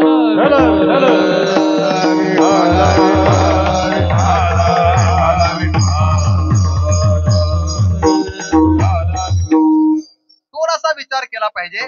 आपण स्वतःला श्रीमंत म्हणून घेतो आपल्या खिशातल्या संपत्तीवरनं, पण संतांनी मात्र स्वतःला श्रीमंत म्हणून घेत असताना स्वतःचा सगळा खिसाच रिकामा केला. त्यांनी स्वतःला खिसेच ठेवले नाहीत. संतांनी स्वतःला खिसे ठेवले नाहीत म्हणून अजूनही काही फड परंपरेमध्ये कीर्तन करत असताना ते आपल्यासारखं खिशाचा शर्ट घालत नाहीत. मग ती बाराबंदी घालतात ना. मग बाराबंदीला खिसा नसतो. काय नसतो? बाराबंदीला खिसा नसतो. कारण त्यांना माहितीये या खिशात ठेवायची संपत्ती ही आपली लक्ष्मी नाहीच. आपली खरी संपत्ती कोणती? लक्ष्मी ते ऐशा नावे, याची गुणी संपन्न, गुणांनी संपन्न असणं ही खरी लक्ष्मी आहे. आणि या लक्ष्मीचा विचार तिथं होतो, या संपत्तीचा विचार होतो. आता सध्या व्यवहारामध्ये लक्ष्मी कशाला म्हणावं याचा विचार स्वतंत्र आहे. अगदी एखाद्याच्या 2चे 4 हात झाले, हे कळतं ना तुम्हाला 2चे 4 हात होणं. मग 2चे 4 हात झाले का म्हणतो माझ्या घरी ती आली. कशी आली? कोणाच्या पावलाने आली? लक्ष्मीच्या पावलाने आली ना. म्हणजे त्या येणारीला काय म्हणतात? लक्ष्मी म्हणतात. तिलाही लक्ष्मी म्हटलं जातं. तसं तर लक्ष्मी हा शब्द स्त्रीचा वाचक आहे, किंवा लक्ष्मीला स्त्री या नावाने संबोधलं जातं. श्री म्हणजेच लक्ष्मी. मग श्री म्हणजेच जर लक्ष्मी असेल तर श्री म्हणजेच लक्ष्मी, श्री म्हणजेच संपत्ती, श्री म्हणजेच धन, श्री म्हणजेच संपन्नता, या सगळ्याच नावाने मोजलं जातं. पण व्यवहारामध्ये एखाद्या स्त्रीला श्री म्हटलं जाईल किंवा लक्ष्मी म्हटलं जाईल. व्यवहारामध्ये एखाद्या पैशाच्या धनाच्या पेटीला श्री म्हणजेच लक्ष्मी म्हटलं जाईल. व्यवहारामध्ये एखाद्या कागदाला ज्याच्यावर आपल्या सगळ्या संपत्तीचा उल्लेख आहे त्या कागदाला सुद्धा आपण म्हणतो ना त्याच्या नावाचा 7/12, ही काय त्याची श्रीच आहे, ही त्याची संपत्तीच आहे, मग त्यालाही लक्ष्मी म्हटलं जाईल. पण या सगळ्याच परिमाणांना आणि या सगळ्याच मोजमापांना एका बाजूला सारून तुकोबारे सांगतायत आमची पारमार्थिकाची संपत्ती ही तुमच्यासारखी नाही. पण तरी सुद्धा लक्षात ठेवा, तुमच्यासारख्या संपत्तीने युक्त असणारा तुमच्यातला कोणी असू द्या, तो श्रीमंत असेल, पण एका घरातला श्रीमंत, एखाद्या गल्लीतला श्रीमंत, एखाद्या गावातला श्रीमंत, एखाद्या तालुक्यातला श्रीमंत, राज्यातला, देशातला, अगदी या पृथ्वीवरचा सगळ्यात मोठा श्रीमंत, एवढीच त्याची श्रीमंती मोजता येईल. पण आमच्या श्रीमंतीचं स्वरूप मात्र वेगळं आहे. आमचं वैभव केवढं? ही त्रिभुवनी आम्ही वैभवाचे धनी. खरे धनवान आम्ही आहोत का? तुमची श्रीमंती मोजली तर परिच्छिन्न परिमाणात व्यापक म्हणून मोजली जाते सापेक्षतेने. पण आमची श्रीमंती ही सद्गुणांची श्रीमंती आहे, जी एका लोकात नाही, मग खाली गेलं तर तिथंही पण, वर गेलं तर तिथं पण, आणि या मृत्यू लोकात पण सगळीकडे सगळ्यात श्रीमंत कोण आहोत? तर आम्हीच आहोत. म्हणून लक्ष्मी ते ऐशा नावे, भाग्ये ज्यावे तरी त्यांनी. महाराज, एवढी श्रीमंती, या श्रीमंतीचा उपयोग मिळवण्यासाठी, दाखवण्यासाठी, लोकांमध्ये अहंकाराने उगाच गाजवण्यासाठी नव्हे. मग ही एवढी श्रीमंती असून सुद्धा ज्यांच्याजवळ नम्रता नाम नमन असतं ती खरी त्यांची लक्ष्मी. अभंगाचं 3रं चरण. नमन ते नम्रतांगी, नमन ते नम्रतांगी, नमन ते नम्रतांगी, नमन ते नम्रतांगी. रंगी पालट नेगे रंगी पालट पालट लक्ष्मी ते आहे जाणारे, लक्ष्मी ते आहे जाणारे. रंगी पालट रंगी पालट लक्ष्मी ते आहे जाणारे,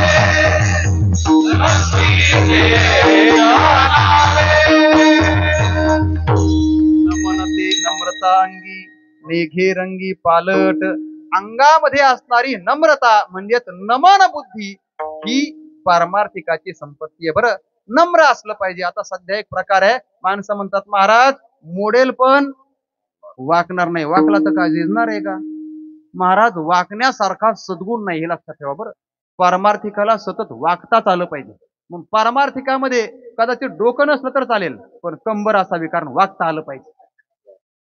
परमार्थिकाला काय पाहिजे? वागता आलं पाहिजे ना, डोकं खाली करता आलं पाहिजे. आणि डोकं नुसतं असं हरून जमत नाही, ते होकारार्थी वाटतं, सकार किंवा नकार देण्यासाठी असतं. मग कमरेतून वागता आलं पाहिजे. पंढरीसी कोणा नाही अभिमान, पाया पडे जन एकमेकांच्या समोर नम्रतेने वागता आलं पाहिजे. ही नम्रता असली पाहिजे. अहंकार माणसाला टिकू देत नाही आणि राहू देत नाही. पण माणसाने अहंकार टाकावा, नम्र झालं पाहिजे. किती नम्र व्हावं? नम्र झाला भूता तेने कोंडिले अनंता.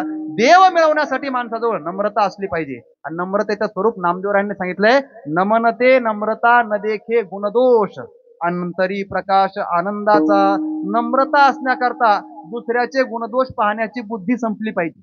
आपण दुसऱ्याचे दोष पाहतो आणि मग त्याच्यापेक्षा मी किती चांगला का झाला ताईट, असं नसावं. मग महापुरे झाडे जाती तेथे लव्हाळे वाचते. माहिती ना आपल्याला, जिथं माणूस नम्र होतो तिथं तो टिकतो, आणि जिथं कडकपणा दाखवतो ना तिथं त्याच्यावर मोडण्याची पाळी येते.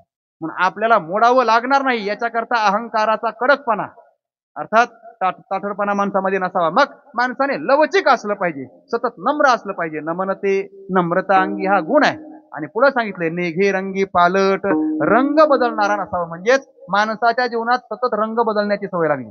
गुरुवार यांच्या मुखातून ऐकलं, माणसं सध्या रंग बदलण्याच्या बाबतीत सरड्याला मागं टाकतात. झाले ना असं. पण माणसाने एकदा एखादा रंग आपल्या जीवनाला लावून घेतला का परत रंग बदलण्याची पाळी येऊ नये. पण माणसाने रंगच असा लावून घ्यावा की जो रंग आपल्या जीवनाला लागल्यानंतर पुन्हा दुसऱ्या रंगाकडे जाण्याची गरज पडणार नाही. असा एकच रंग आहे ज्याच्या रंगात रंगलं का दुसऱ्या रंगाकडे जाण्याची गरज नाही. तो आहे पांडुरंग.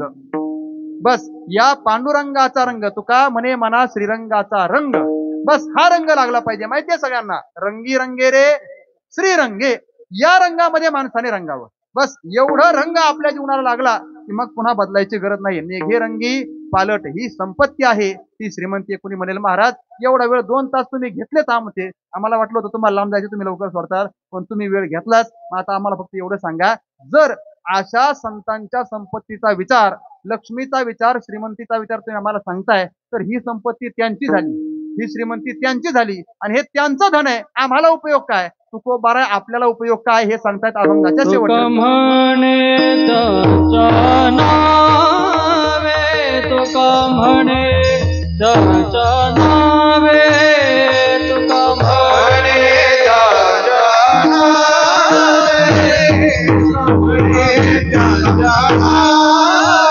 येता भावे संतोषी, येता भावे संतोषी, लक्ष्मी ऐशा नावे, लक्ष्मी ऐशा नावे, येता संतोषी, येता भावे संतोषी, लक्ष्मी ऐशा नावे, लक्ष्मी ऐशा नावे. म्हणे त्यांच्या नावे, त्यांची नावे, घेता व्हावे संतोषी, लक्ष्मी ते ऐशा नावे, भाग्ये ज्यावे तरी त्यांनी. तुकोबारा म्हणतायत, अशा श्रीमंतीने, सद्गुणांनी, लक्ष्मीने युक्त असणाऱ्या संतांची नावं जर आपण घेतली तर काय होईल? संतोष होईल. कुणाला कुणाला होईल? फक्त एका वाक्यात सांगतो, आपण जर संतांचं नाव घेतलं, अशा सद्गुणांनी युक्त असणाऱ्या साधूंचं नाव घेतलं तर देवाला संतोष होईल. कारण तेही प्राणा परवते आवडती मद निवृत्ते, भगवंताने सांगितले, जे भक्तचरित्राते प्रशंसिती. संतांचं नाव घेतलं तर देवाला आवडेल. एक, संतांचं नाव घेतलं तर देवाला संतोष झाला, बरोबर. संतांचं नाव घेतलं तर संतांना संतोष होईल, आणि संतांचं नाव घेतलं तर संतांना संतोष आहे, देवाला संतोष आहे. त्यांच्या कृपेने आपल्यालाही संतोष होईल, सगळ्यांनाच संतोष होईल. फक्त त्याच्याकरता त्या साधू पुरुषांची नावं आपण घेतली पाहिजे, त्यांचं नामस्मरण आपण सतत केलं पाहिजे. मग महाराज ठीक आहे, असं जर केलं तर त्यांची लक्ष्मी आपल्याला प्राप्त होईल, जी त्यांनी कष्टाने कमावली आहे, जी त्यांनी साधनेने कमावली आहे, तीही लक्ष्मी आत्मसात होईल, अर्थात संतुष्टता प्राप्त होईल. फक्त आपण एकच केलं पाहिजे, त्या संतांचं सतत नामस्मरण केलं पाहिजे. कोणतं नामस्मरण?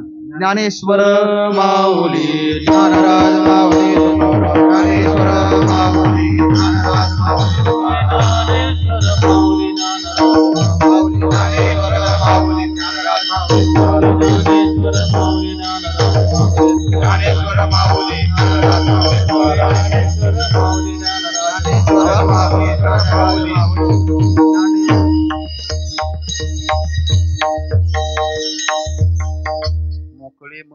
बाळबाणी याची गुणी संपन्न लक्ष्मी ते ऐशा नावी भाग्य ज्यावे तरी त्यांनी जगद्गुरु श्री तुकोबाराय या अभंगातून साधू पुरुषाची संपत्ती अर्थात लक्ष्मी सांगतायत. आपल्यालाही हे कळलं पाहिजे काय आपण जर पारमार्थिक असू स्वतःला आपल्या पारमार्थिकतेचा अभिमान आणि ज्ञानोबाराय तुकोबारायांचं म्हणून घेण्यामध्ये आपल्याला जर आनंद वाटत असेल तर आपण ही लक्ष्मी कमवण्याचा प्रयत्न करावा. व्यवहारातली अंगावर धारण करण्याची संपत्ती ही कुठपर्यंत टिकेल याची गॅरंटी नाही, कारण त्याचा विचार करताना आपल्या सगळ्यांना माहिती तुका म्हणे धन भाग्य अशाश्वत जान.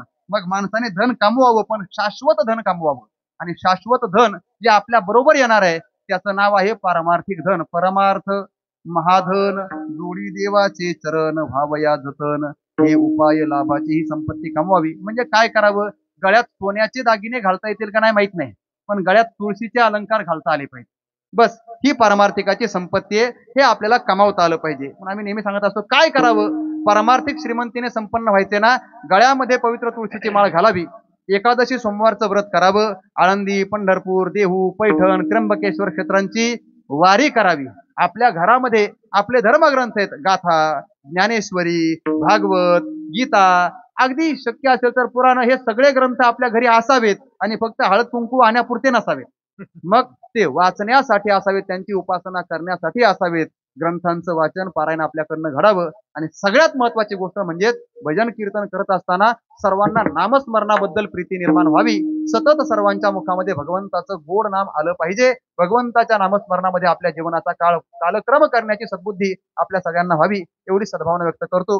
झालेली चिंतन सेवा माझं आराध्य दैवत भगवान श्री पांडुरंग परमात्मा विश्वमाऊली ज्ञानोबाराय जगद्गुरु श्री तुकोबाराय अधिकून सकल संत आचार्य माझ्या वारकरी शिक्षण संस्थेचे सगळेच गुरुवर्य माता पिता देवरूप आपण सर्वच श्रोत्र मायबाप सर्वांच्या चरणावर समर्पित करतो. बोलत असताना एखादा अपशब्द किंवा अपसिद्धांत गेला असेल तर तो माझ्या वाणीचा दोष आहे. योग्य असेल ते संतांचे निश्चितच भगवान परमात्मा करून याद्वारे तुकाराय करू की आपल्या सर्वांच्या जीवनामध्ये ही संपत्ती प्राप्त व्हावी एवढी सद्भावना काय या मंडळाच्या वतीने अर्थात श्री संत ज्ञानेश्वर महाराज प्रतिष्ठान आणि मंदिर या सर्वांच्याच वतीने हा गोड असा नामयज्ञ या ठिकाणी संपन्न होतोय. आणि याची काही विशेषता मला आल्या ऐकायला भेटली. आमच्या फलके साहेबांनी सांगितलं की इथं काही विशेष गोष्टी आहेत. काय विशेष गोष्टी आहेत एक तर शहरामध्ये आता ग्रामीण भागातही जे पाहायला मिळत नाही असं सगळ्यात महत्वाचं म्हणजे एवढी मोठी संख्या ही आपली सगळ्यात महत्वाची उपस्थिती आहे. म्हणून सर्वांना पहिल्यांदा धन्यवाद याच्यासाठी. दुसरी गोष्ट मी असं ऐकलं की इथं पुरुषांपेक्षा महिलांचं योगदान जास्त आहे. म्हणजेच अगदी 2 टाइम अन्नदान चालतं ना इथं. शहरात महाराज ग्रामीण भागात सुद्धा लोक अन्नदान घालतात. जे स्वतः शेतकरी पिकवतात त्यांना अन्नदान करायची बुद्धी होत नाही. पण आपण शहरामध्ये राहून सप्ताह काळामध्ये 2 टाइम अन्नदान होतं आणि या सप्ताह काळामध्ये अन्नदानाची सेवा करण्याकरता स्वयंपाक बनवण्यासाठी महिला उत्स्फूर्ततेने स्वतः प्रतिसाद देऊन त्याला उपस्थित राहतात. म्हणून महिलांना विशेषतः सर्वांना धन्यवाद देतो. पुरुष मंडळी बहुसंख्येने कार्यक्रमाला उपस्थित आहेत. आपलंही सर्वांचं योगदान भरपूर आहे. म्हणून सर्वांच्या चरणी नतमस्तक होतो. आपल्या सर्वांकडनं घडणारी ही मनोभावे सेवा ही संतांना आणि देवाला आवडणारी व्हावी एवढी सद्भावना व्यक्त करतो. पुन्हा एकदा वाणीला पूर्णविराम देत असताना कीर्तन सेवेकरता उपस्थित असणारे सगळे टाळकरी परिसरातील भजनी मंडळी विशेष करून सगळेच आमचे बालवारकरी आहेत. इकडेही पण आता शहरातले आहेत परिसरातील काही गावाकडून आलेले असतील सर्व टाळकरी मंडळी सर्वांबद्दल आदरभाव व्यक्त करतो. विशेष करून कार्यक्रमामध्ये ज्यांची उपस्थिती आहे की जी उल्लेखनीय आहे आमचे सर्वच गुरुबंधू गायनाचार्य मृदंगाचार्य महाराज मंडळी. काय आता त्यात विशेष मला जाणवलं बरं इथं एकीकडे राम महाराज आहेत दुसरीकडे लक्ष्मण महाराज आहेत. म्हणजेच राम लक्ष्मणाची जोडी आहे. आणि खरं सांगू का राम लक्ष्मणाला आणण्याकरता बजरंगच पाहिजे. अरे वा बजरंगाशिवाय राम लक्ष्मण येत नाही रामायण घडत नाही. आता सीता कुठे मला विचारू नका. पण हे सगळंच असं रामायणासारखा सुंदर जीवन हा परमार्थ आपल्या समोर उभा केलाय. आयोजकांना मी खरंच धन्यवाद देतो. त्यात आमचे नवनाथ महाराज अजूनही सगळे मित्रमंडळी आहेत. अजून महाराज मंडळी आहेत. आता सर्व ज्ञात अज्ञात परिचित अपरिचित सर्वच आहेत. आता माझ्या सगळे जवळचेच आहेत त्याच्यामुळे स्वतंत्र कोणाचाही उल्लेख न करता सर्वांबद्दल आदरभाव व्यक्त करतो. आपण सर्वच जो परमार्थ करतायत हा संतांना देवाला आवडणारा व्हावा एवढी सद्भावना सेवेला पूर्णविराम तरी न्यूनते पुरते अधिकते सरते करुणे घ्यावे तुमते विनवितो असे पायाच्या प्रसादे काही बोलिलो विनोदे मद क्षमा करणे संधी नोही अंगभूत युक्ती नव्हे हा उपदेश तुमचे बरोबर शेष तुमच्या कृपेचे पोसणे जन्मोजन्मे तुका म्हणे यदत्र सौष्ठवम किंचित तद गुरुरेव मे नाही यदत्र सौष्ठवम किंचित तन्ममैव गुरुर नाही. तुकाराम तुकाराम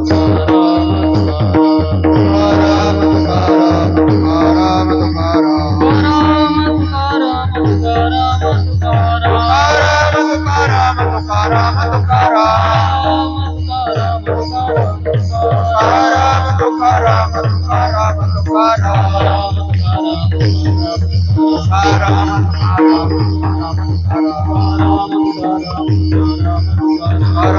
परब्रह्म